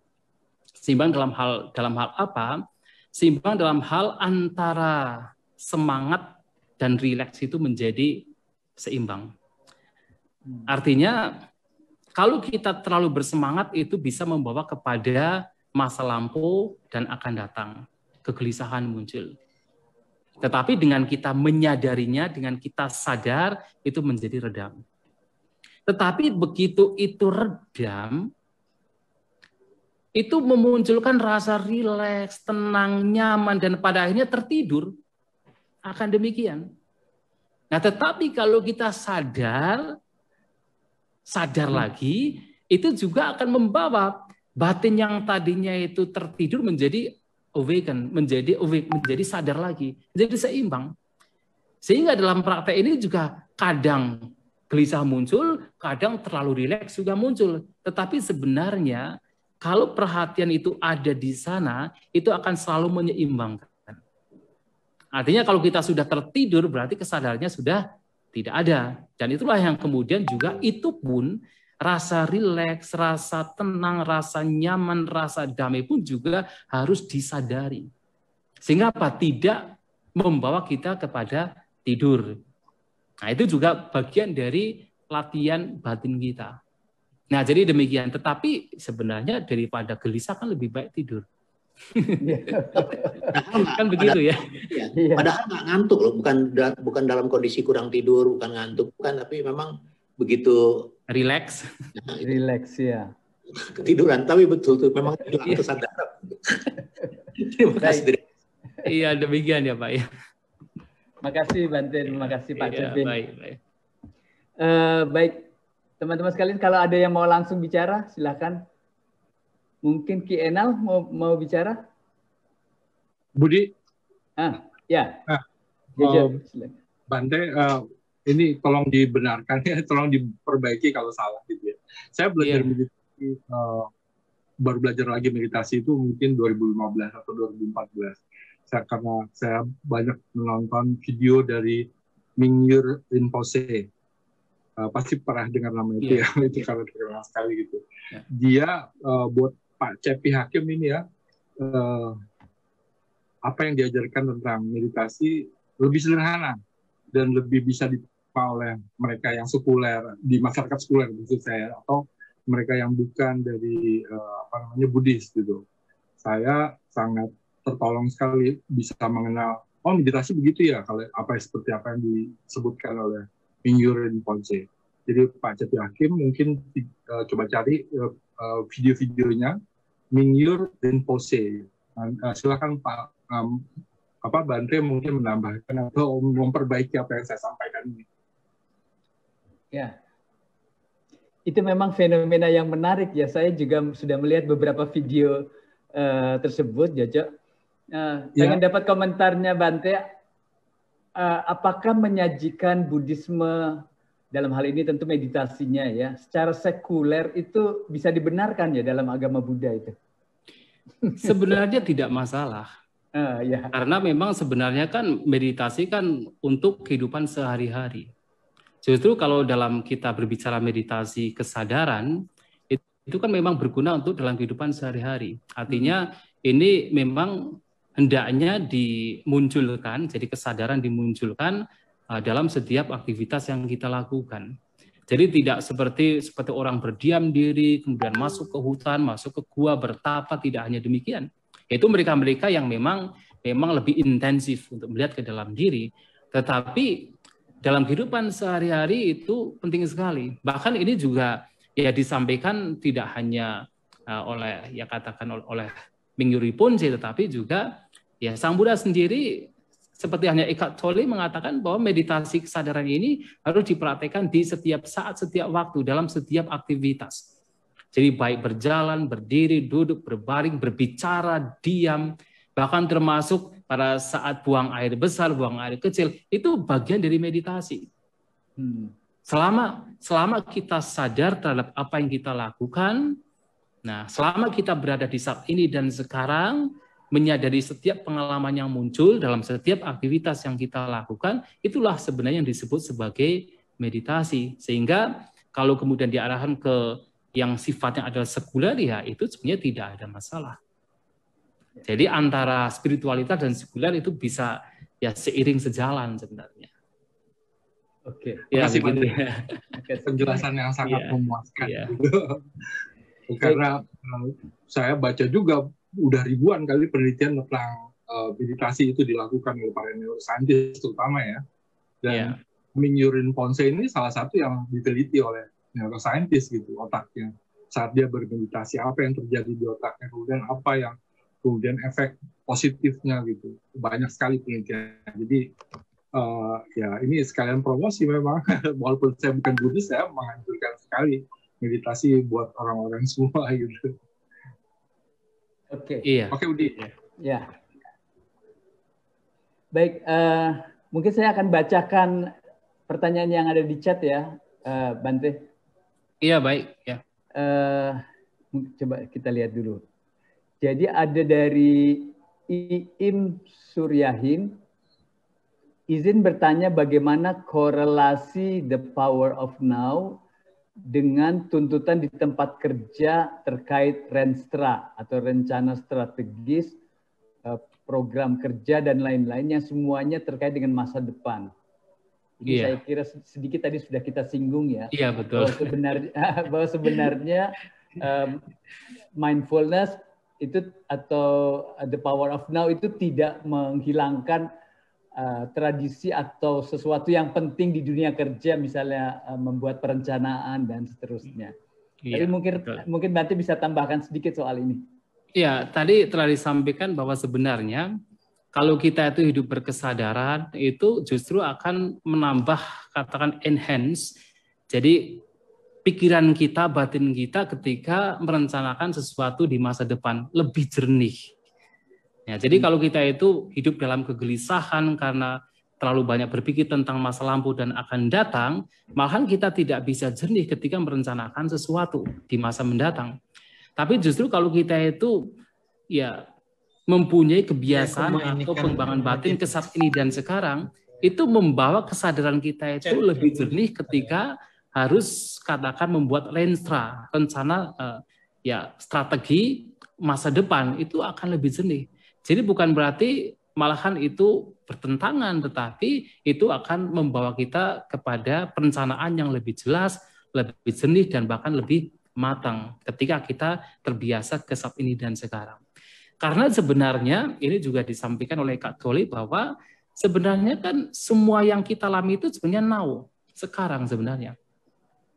Jadi walaupun kita itu berpikir-pikir yang masa lampau yang akan datang itu sebenarnya now, sekarang. Hanya bedanya kalau kita terbiasa ke saat ini dan sekarang, itu apa yang kita rencanakan juga menjadi sangat jernih. Karena sebenarnya ketika kita berpikir masa mendatang juga sebenarnya kita tahu apa yang kita lakukan.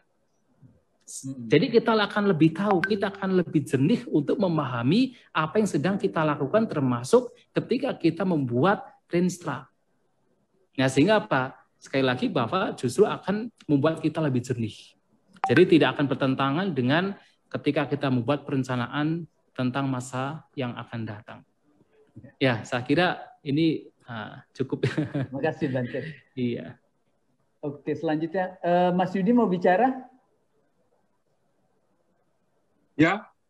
Enggak, iya, Mas. Mas ya. Yudi. Ya, dia. Iya, Mas. Ya, silakan, Mas.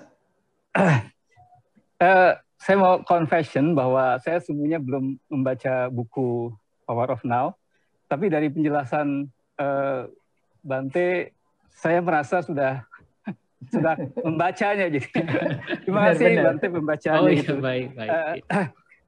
Soal meditasi sekuler ini yang begitu disinggung oleh Mas Jojo, saya berdasarkan pengalaman saya mengikuti retret dengan Bante, meskipun tempatnya di wihara di Mendut. Saya pernah waktu itu ikut retret Vipassana dengan Bante, tapi ini juga sangat sekuler karena bisa diikuti oleh penganut agama apapun gitu, dan di sini tidak juga ada semacam keharusan untuk mengikuti ritual Buddhism gitu. Jadi menurut saya ini sangat sekuler juga.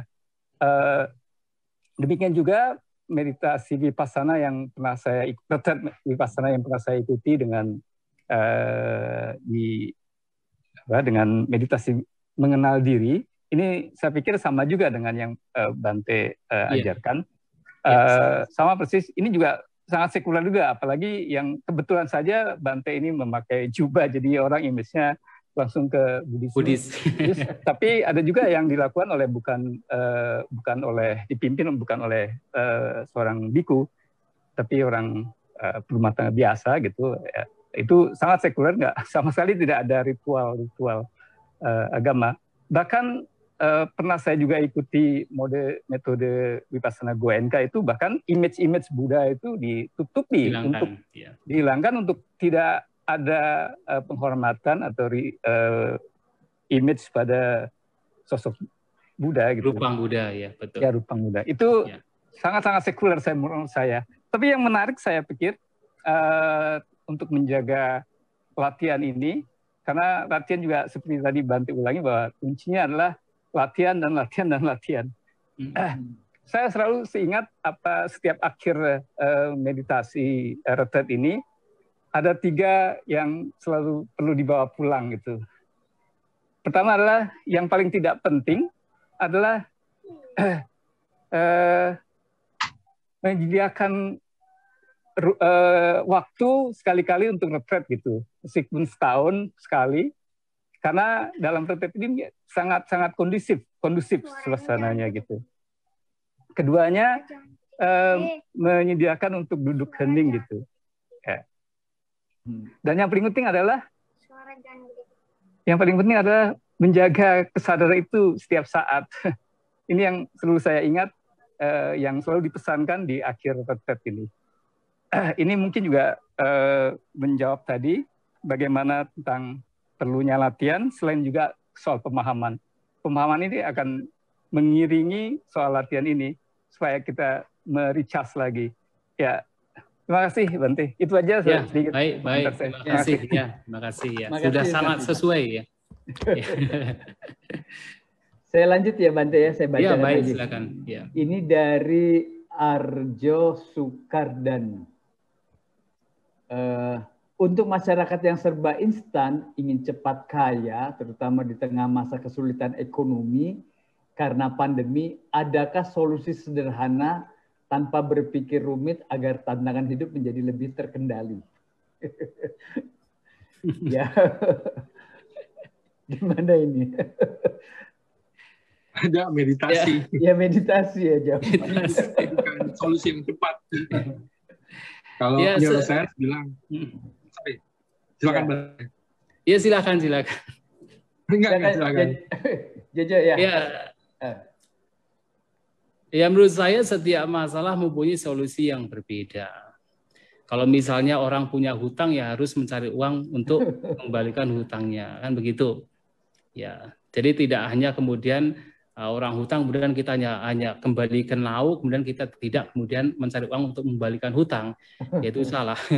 Justru dengan kita bermeditasi, kita akan lebih tahu mana yang terbaik yang mesti kita lakukan.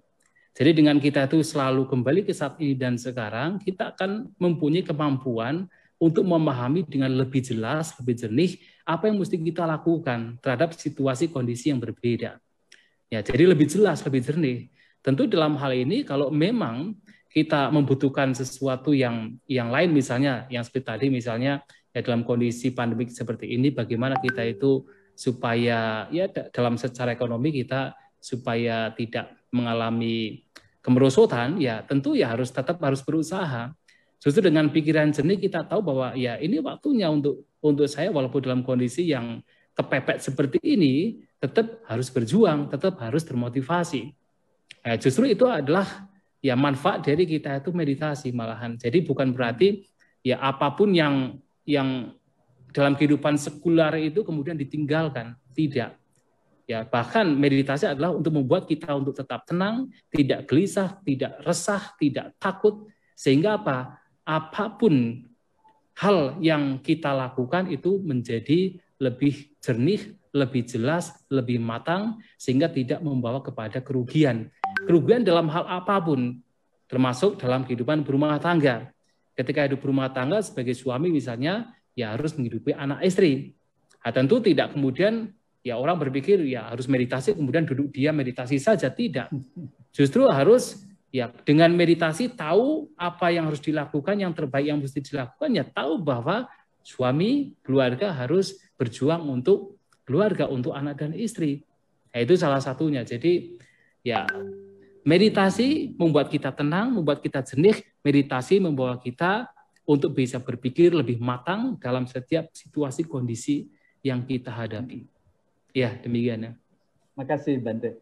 Jojo mau nambahkan apa tadi? Silakan Jojo. Ya, saya salah satu yang selalu mempromosikan meditasi kemana-mana sebenarnya. Tulisan saya mengenai meditasi banyak sekali dan video yang saya bikin juga untuk mempromosikan itu juga banyak sekali. Tapi ya meditasi sekuler ya sebagaimana yang disampaikan John Kabat-Zinn ya, atau Immanuel Ponce tadi ya, dia meditasi yang seperti itu, karena saya juga udah baca itu riset-riset mengenai itu yang kalau disimpulkan dengan kalimat pendek ya, meditasi itu menghasilkan otak yang berfungsi maksimal itu akhirnya kemudian membuat lebih cerdas, lebih kreatif, lebih inovatif, akhirnya jadi produktif gitu dalam berkarya. Misalnya dia seorang pekerja di kantor, dia akan lebih baik kerjanya sehingga produktivitasnya dia naik gitu. Tapi juga sekaligus itu mengurangi tingkat stres, apalagi depresi juga ya. Kalau stres dia enggak, ya tentu enggak depresi gitu. Dan efek meditasi yang diteliti oleh para neuroscientist lain juga adalah bagaimana itu mendorong ke munculnya altruism atau dorongan berbuat baik gitu pada orang lain. Itu kan sesuatu yang dibuktikan secara sains gitu, bukan cuma karena kepercayaan gitu. Ternyata itu terbukti oleh sains. Bahkan spiritualisme juga menjadi lebih cenderung misalnya gitu. Itu yang saya temukan dari berbagai riset mengenai meditasi. Makanya saya banyak mempromosikannya itu, Bante. Iya. Itu pun saya kembalikan. Ya, makasih Jojo, menarik sekali ini. Terkait dengan yang Jojo kemukakan, ini ada pendapat dari Indah Morgan. Sepemahaman saya, Eckhart Tolle tidak suka dengan istilah mindfulness karena our mind is full of different things. Nah, jadi saya sendiri belum pernah dengar ini istilah komentar Eckhart Tolle ya. Tapi memang istilah mindfulness itu sering menimbulkan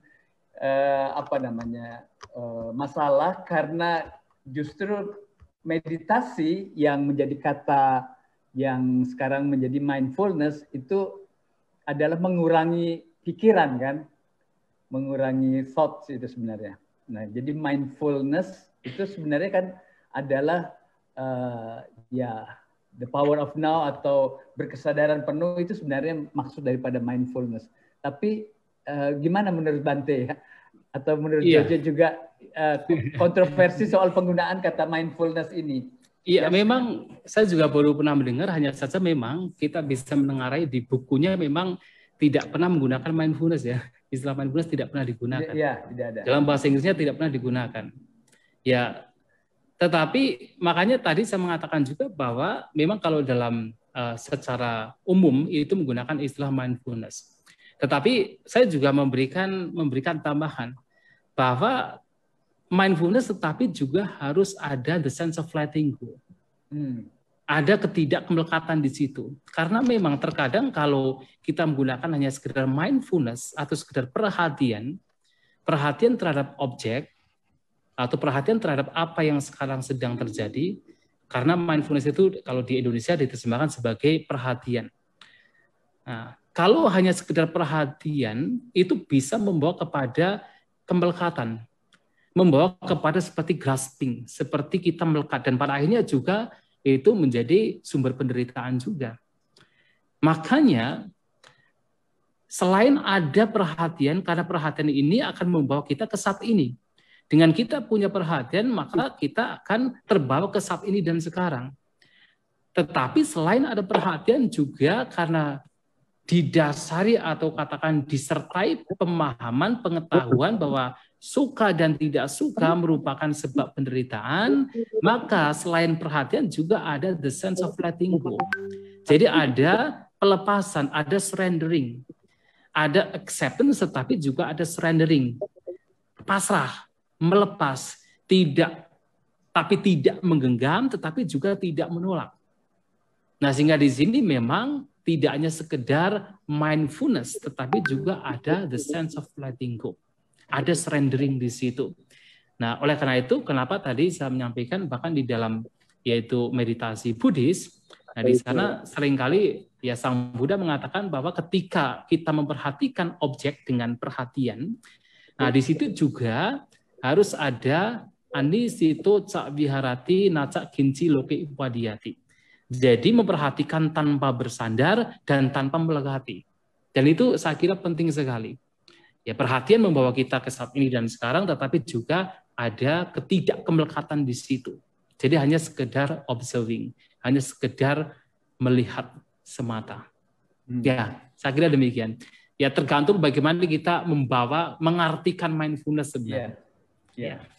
Walaupun dalam kenyataannya kata mindfulness sekarang sebenarnya menjadi kata yang sudah cukup lazim ya. Saya melihat misalnya di dunia pendidikan itu penggunaan mindfulness di dalam pendidikan sekarang sudah sangat biasa ya.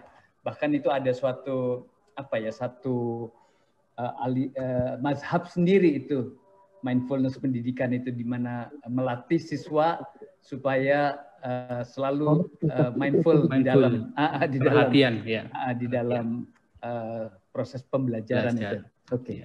Baik, selanjutnya dari Dian Mulyono, bagaimana mempraktekkan the power of now dalam pengambilan keputusan di mana kita harus membuat analisis atau penilaian dari situasi lampau dan prediksi akan masa depan. Ya, ini sebenarnya terkait dengan yang tadi sudah dijawab oleh Bante. Iya, betul. Yang tadi sudah sebenarnya. Oke, ya. Kemudian dari Aryo Sukardan atau Arjo, saya kurang tahu ini. Adakah prasyarat untuk keefektifan meditasi seperti misalnya berakhlak dalam keseharian? Jadi apakah untuk menjadi meditator itu harus di prasyaratnya berakhlak seperti itu? Oke, saya tambahkan lagi. Bagaimana cara mempraktekkan the sense of letting go atau surrenderness yang telah disebutkan oleh Bante tadi? Mempraktekkan the sense of letting go. Bisa langsung dijawab atau mungkin langsung. Pak Jojo mau memberikan komentar? Bante dulu. Ya, saya dulu. Ya, baik ya. Ya, memang ketika kita itu melatih batin untuk hidup berkesadaran, untuk sadar saat ini dan sekarang, yaitu juga memunculkan sebuah pemahaman, pengetahuan tentang mana yang baik, mana yang buruk. Jadi di bukunya Eckhart Tolle juga dikatakan demikian. Jadi dengan kita itu kembali ke saat ini dan sekarang itu akan membawa kepada pemahaman ini baik, ini buruk. Nah, sehingga dengan demikian tentu orang yang hidup berkesadaran akan melakukan hal-hal yang justru sifatnya adalah manfaat, baik untuk diri sendiri dan juga untuk orang lain. Akhlaknya akan semakin baik, perbuatannya akan semakin baik, semakin bermanfaat, tidak merugikan diri sendiri dan juga orang lain. Nah, oleh sebab itu dalam hal ini tentu akhlak atau moralitas itu dihasilkan dari meditasi, tetapi juga itu membantu ketika seseorang bermeditasi, ketika seseorang yaitu mengembangkan kehidupan berkesadaran. Jadi akan saling membantu. Ya, jadi meditasi membantu akhlak semakin baik karena pemahaman semakin baik, dan pemahaman yang sifatnya adalah memberikan atau mempengaruhi akhlak seseorang atau etika moral seseorang itu juga membantu ketika seorang bermeditasi. Loh, mengapa bisa demikian? Karena kalau orang akhlaknya baik, moralnya baik, pikirannya juga tidak semakin mengembara. Jadi kalau tadi Pak Dosen mengatakan wandering mind, jadi tidak semakin banyak mengembara. Pikirannya akan lebih fokus, pikirannya akan lebih ke saat ini dan sekarang, sehingga akan membantu. Ya, jadi saya kira demikian. Kemudian tadi yang kedua tadi gimana ya pertanyaannya? Sebentar. Yang kedua, bagaimana mempraktekkan the sense of letting go atau surrenderness yang telah disebutkan Bante tadi? Mempraktekkan letting go itu. Pertama adalah seperti yang tadi disampaikan, pemahaman.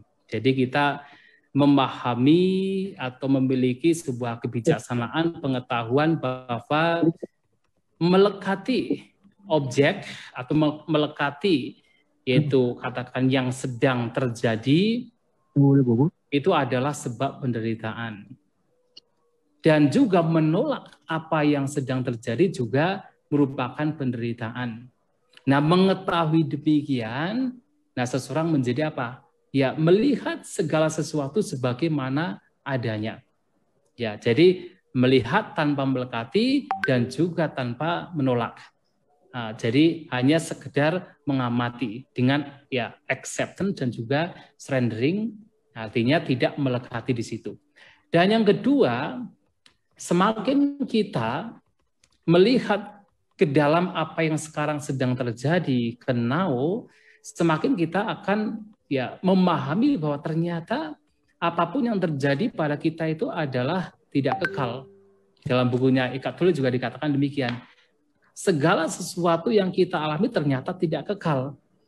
Dan itu akan memberikan sebuah pengetahuan kalau ada kemelekatan di situ, termasuk ada resisten di situ, ada perlawanan di situ terhadap yang tidak kekal, itu memberikan penderitaan.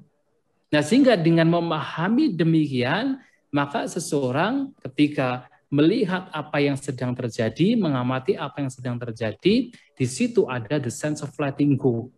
Karena di balik itu ada pemahaman melekati yang tidak kekal adalah sebab penderitaan. Sehingga the sense of letting go akan muncul di saat yaitu kesadaran perhatian itu muncul di sana. Dan tentunya seseorang akan menjadi surrender, seseorang akan menjadi pasrah terhadap apa yang sedang terjadi. Karena suka dan tidak suka, kemelekatan dan kebencian itu adalah sebab penderitaan. Nah, jadi pemahaman demikianlah yang katakan semakin memperkuat ya bagaimana kita ya berhidup berkesadaran tanpa adanya penghakiman ya dengan disertai oleh the sense of letting go di sana. Ya, saya kira demikian. Makasih Bante. Ya. Ini masih ada banyak pertanyaan ini Bante. Ada dari Ki Enal, cukup panjang. Mungkin Ki Enal mau bicara? Bicara aja langsung Ki Enal. Kepanjangan kalau dibacain. Kasih banyak Mas Budi. Ya sebenarnya silakan. Tadi sudah dijawab sebenarnya sama Bante dan saya bisa memahami itu. Karena poin saya kan hanya untuk melihat apakah meditasi itu yang menurut saya pengalaman personal dan praktis sifatnya sangat mungkin akan sangat subjektif karena orang memiliki pengalaman yang berbeda dan mengamati kemudian sampai ke titik kesadaran itu ujungnya akan punya hasil yang berbeda juga. Katakanlah saya misalnya punya pengalaman persoalan banyak, ya Mas Budi juga punya masalah lain ketika menjalani meditasi dengan pola ini, kemudian pasti hasil yang saya peroleh dan Mas Budi akan berbeda karena kita punya persoalan pengalaman yang berbeda. Itu yang sudah bisa saya pahami. Tapi yang menarik dari itu adalah bahwa saya tertarik dengan meditasi ini juga potensial untuk menjawab diaplikasikan oleh komunitas katakanlah sekuler ya, meskipun sekuler sendiri masih menjadi satu terminologi yang saya persoalkan. Susah gitu membedakan mana sisi agamanya, mana sisi dunianya itulah. Ya itu yang menarik dan kalau itu yang kemudian memberi sisi beda antara dalam Islam kemudian dalam yang diperkenalkan oleh meditasi berkesadaran ini.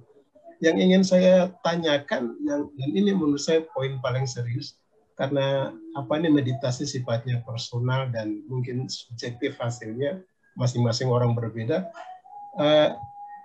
Titik hening itu dia bagaimana situasi hening itu bisa kita peroleh sehingga kita sudah menyadari bahwa kita ada pada titik hening. Apakah benar-benar kosong, tidak ada yang kita pikirkan sama sekali, atau bagaimana?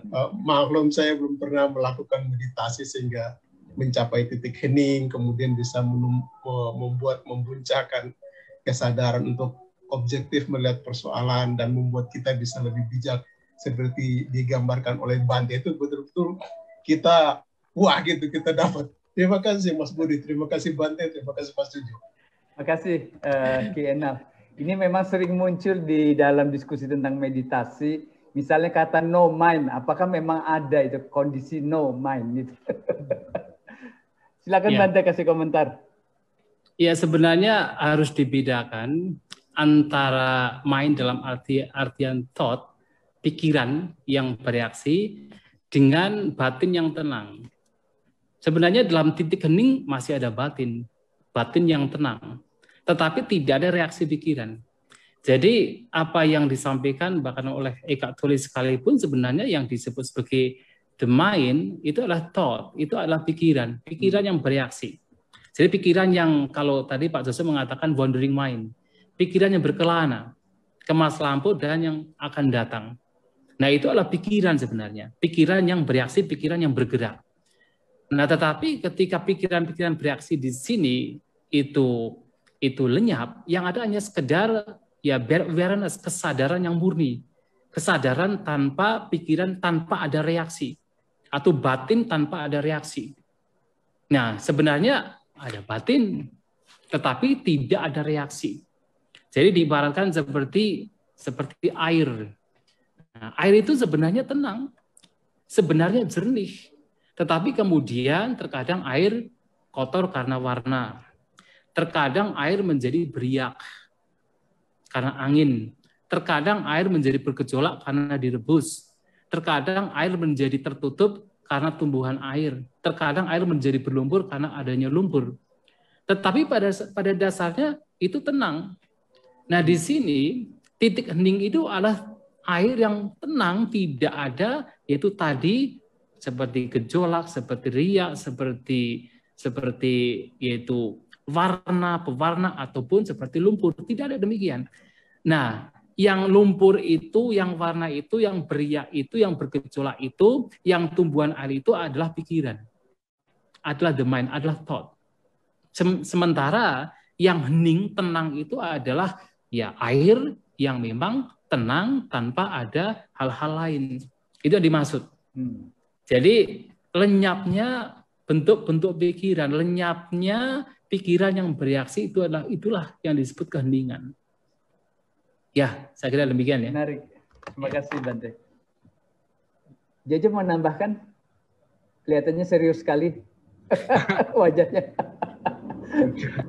Saya kan belajar meditasinya dari para sekuler ya, bukan dari bukan dari biku gitu, atau dari para Buddhis yang belajar gitu ya. Jadi saya mau sekalian kembali lagi ke mindfulness itu ya, kata mindfulness yang tadi saya sebutkan pertama kali diperkenalkan, dipopulerkan sebenarnya. Kata itu sebenarnya udah ada sejak lama gitu. Oleh Jon Kabat-Zinn itu ya definisinya sebenarnya memang dia ambil dari praktek Buddhism gitu. Yang tadi Bante sudah jelaskan gitu ya, mengamati tanpa judgment gitu ya. Itu memang di dalam mindfulness definition memang disebutkan gitu, bahwa mind wandering itu sangat natural, sangat sesuatu yang biasa gitu. Kita nggak bisa menghentikan sama sekali gitu. Liu Rinpoche menyebutkan itu gitu. Tapi kalau kita bisa mengamati pikiran-pikiran yang muncul saat kita meditasi tentu ya. Sekarang pikiran yang ini cepat sekali berubah lagi ke pikiran yang itu. Tapi kita mengamatinya gitu, disebut sebagai itu sudah apa dibilangnya, sudah meditasi gitu. Dalam riset neuroscience sudah memberikan efek positif di otak, yang nanti kemudian juga memberi efek positif lagi ke tubuh, ke perilaku, ke kecenderungan semua yang positif. Tadi saya bilang kan bisa lebih cerdas, lebih kreatif, lebih inovatif, lebih cenderung pada altruism, lebih cenderung pada spiritualism. Itu yang ditemukan oleh riset. Jadi tadi kembali lagi ke Pak Inal ya, Ki Inal itu bilang gimana nih biarkan pikiran melayang, tapi kita observe dia gitu, pikiran ini sekarang memikirkan apa gitu. Itu yang saya baca. Jadi itu aja. Mas Budi, Bante. Ya. Makasih Jo.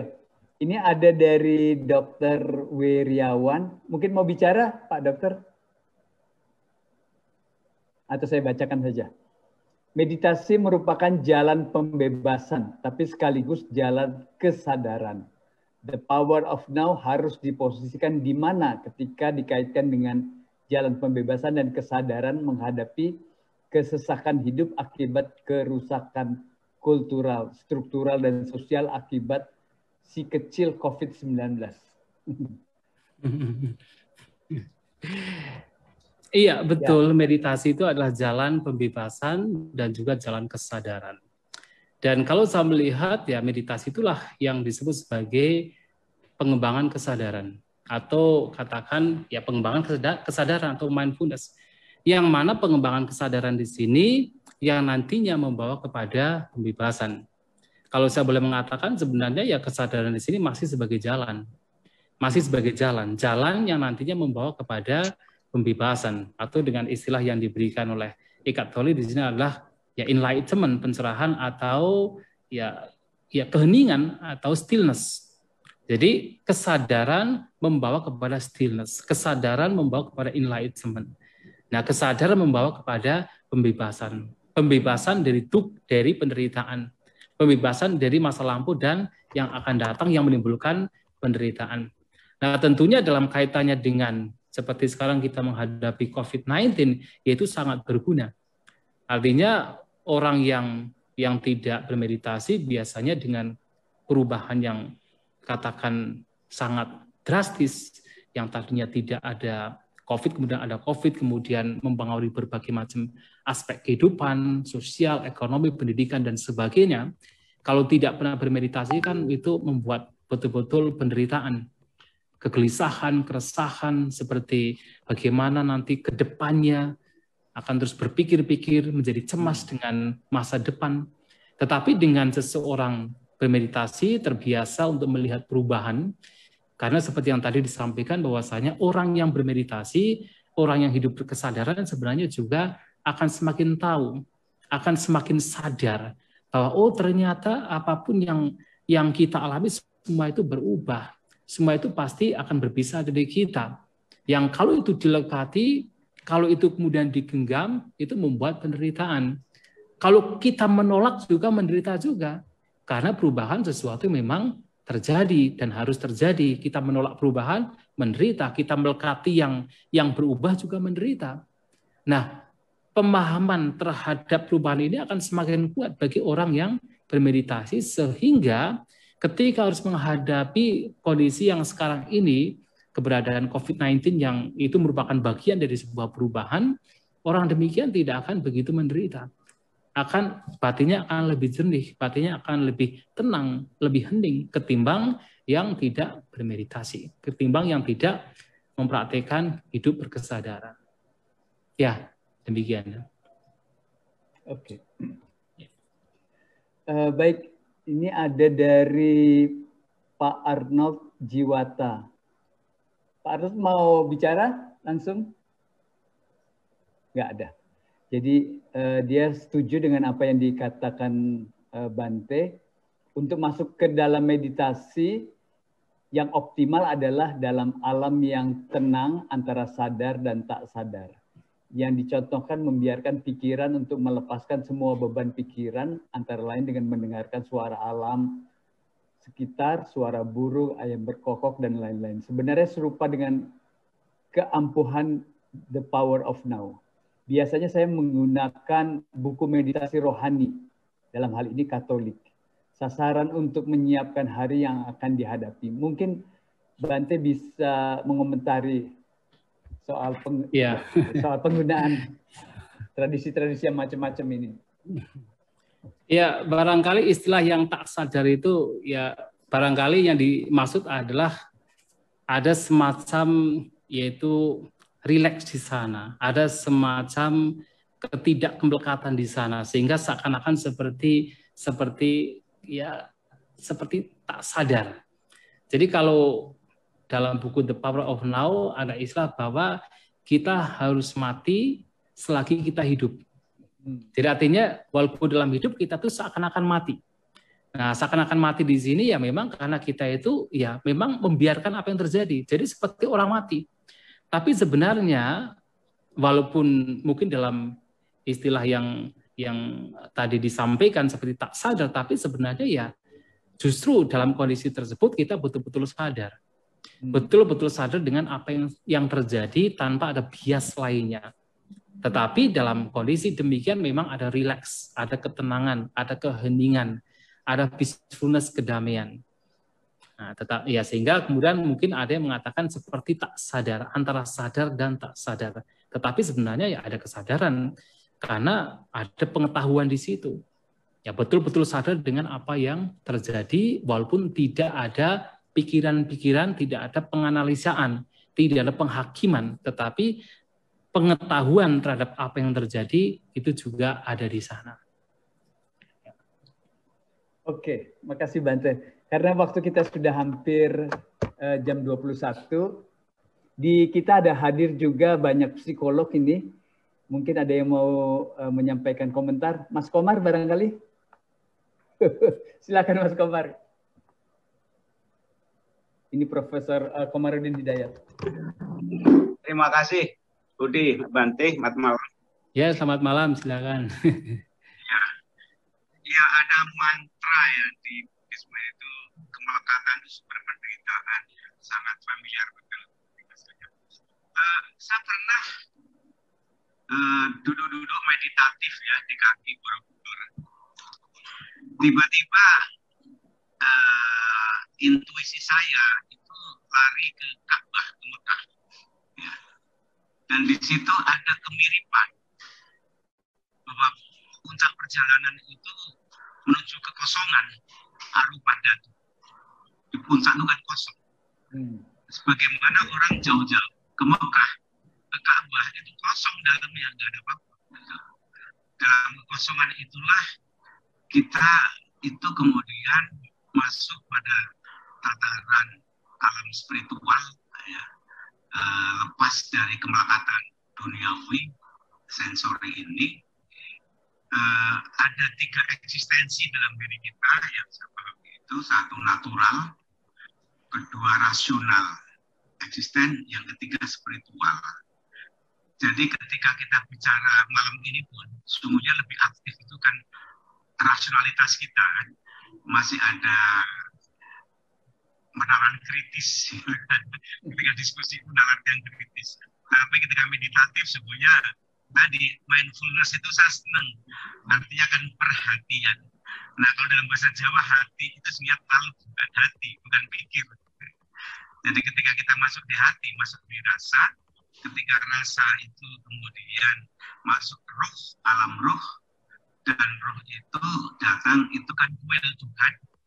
Manusia itu membuat kuil, ada gereja, ada wihara, ada masjid untuk mencari Tuhan, untuk meditasi. Sementara Tuhan membuat kuil dalam kalbu kita agar kita itu bisa nyambung meditatif, masuk ke alam spiritual beyond rational being. Matilah engkau sebelum mati. Jadi yang dimatikan itu kemelekatan dan penalaran Buddhis tadi. Maka kemudian kita keluar dari dualitas. Nggak ada besok, nggak ada kemarin, nggak ada. Kalau dalam nama-nama itu dia yang awal dan akhir, artinya tidak berawal, tidak punya akhir. Dia yang lahir dan batin, artinya tidak lahir, tidak batin. Jadi kalau nalar kita itu mesti kemana-mana terkumpul dualitas. Nah kalau kita meditatif ke alam spiritual itu kita keluar dari dualitas. Dan itu sekali-kali perlu kita lakukan. Kalau dalam bahasa sufi itu fana. Fana itu diri kita hilang, menyatu dengan dia yang tanpa dualitas, dan di situ kemudian nggak ada suka duka pun nggak ada lagi. Kemarin besok nggak ada lagi, bahkan surga neraka nggak ada lagi, kalkulasi nggak ada lagi. Itu puncak daripada meditatif itu kalau kita masuk dalam fana, diri kita tuh fana. Dan itu sekali-kali saja, karena kita terikat makhluk natural, berumah tangga, makhluk rasional, kita juga berpikir kategori-kategori gitu. Tapi sekali-kali memang spiritualitas itu yang harus memimpin diri kita. Jadi saya senang sekali saya sudah pernah lama baca oleh ini The Book of Now. Now sendiri akhirnya kan hilang kan itu. Now sendiri, karena ketika kita bilang now itu berarti masih kemarin dan besok. Jadi ketika kita bermeditasi itu bahkan kata now pun nggak ada, karena now itu masuk kategori pikiran gitu. Itu kira-kira Bante sekedar sharing aja. Terima kasih. Iya, terima kasih Mas Komar. Ini masih ada satu pertanyaan terakhir, Bante. Nanti mungkin juga Bante bisa komentari dari Mas Komar itu. Selamat malam. Ini dari Abang Edi Adriansyah. Selamat malam Bante, izin bertanya, ketika kita dilanda oleh luka hati yang luar biasa, keyword apa yang harus kita tanamkan dalam meditasi kita agar luka hati tersebut mudah pulih? Apakah kita perlu keyword-keyword itu untuk meditasi? Silakan Bante. Yes. Saya tertarik dengan sebelum kita ke pertanyaan kedua, terkait dengan pernyataan dari Bapak Hidayat Komarudin. Apa yang telah disampaikan tadi, ya memang ya sekali waktu kita harus menuju ke spiritualitas. Nah, sebenarnya memang betul apa yang sekarang kita bicarakan itu adalah rasionalitas. Rasionalitas sebenarnya apa yang kita bicarakan. Tetapi dari rasionalitas kemudian nanti mengarah kepada spiritualitas.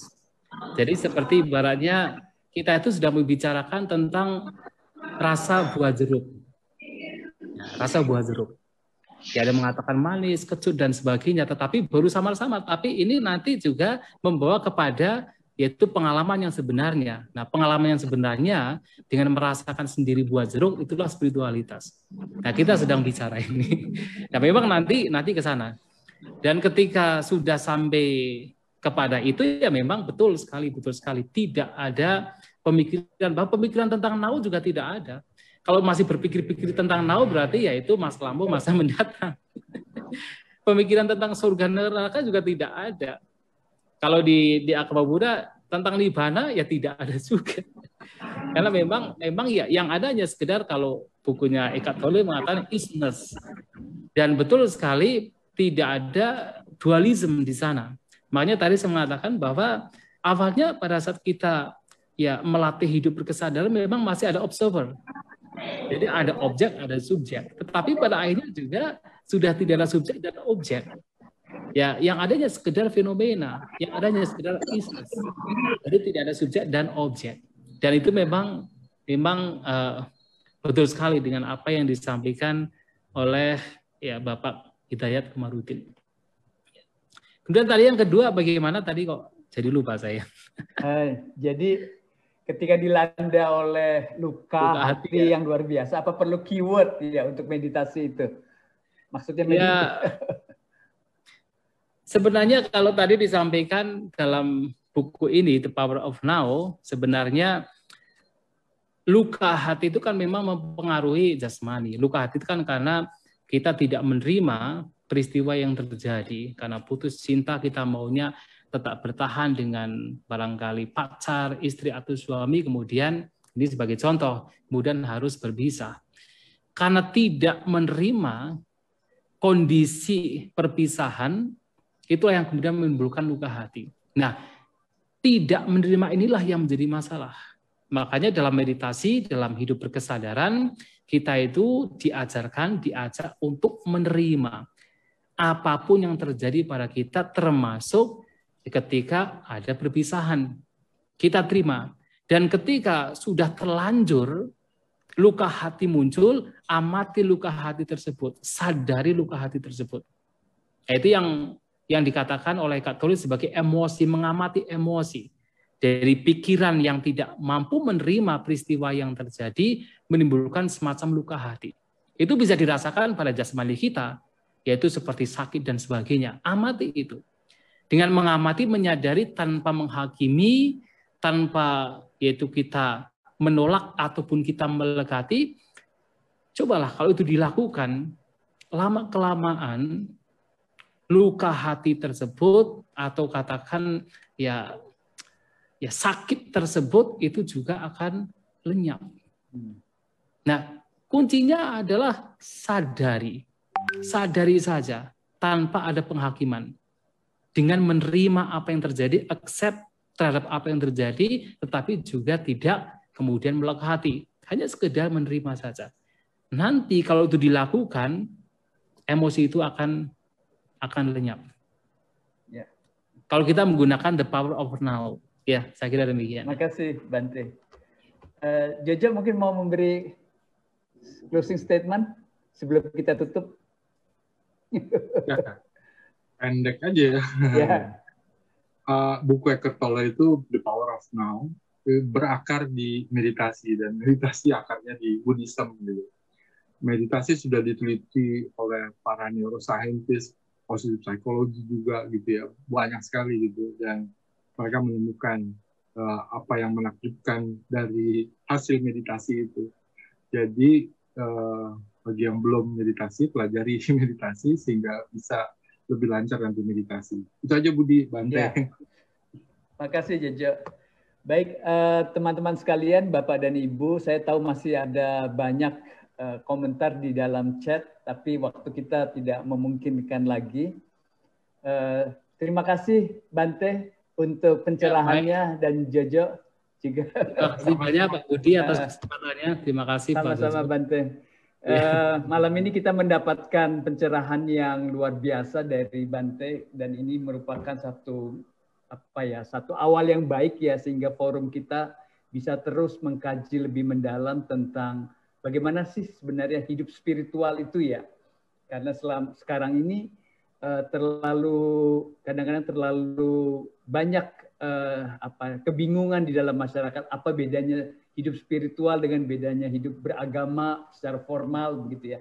Nah, hal-hal seperti itu mungkin perlu kita jernihkan dan forum-forum seperti ini sangat penting buat kita untuk lebih mengerti bagaimana dan apa sih sebenarnya spiritualitas yang universal itu ya, yang tidak langsung terkait atau bisa transcend dari tradisi agama-agama sehingga siapapun dengan latar belakang apapun bisa menghayati dan mengembangkan kehidupan spiritual pribadinya masing-masing.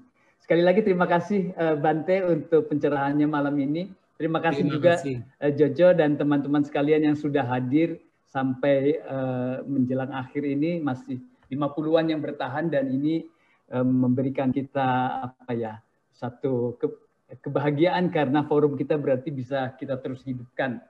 Semoga di lain kesempatan kita bisa ketemu lagi. Mudah-mudahan di akhir bulan ini kita akan punya satu kajian lagi. Terima kasih, salam sehat selalu.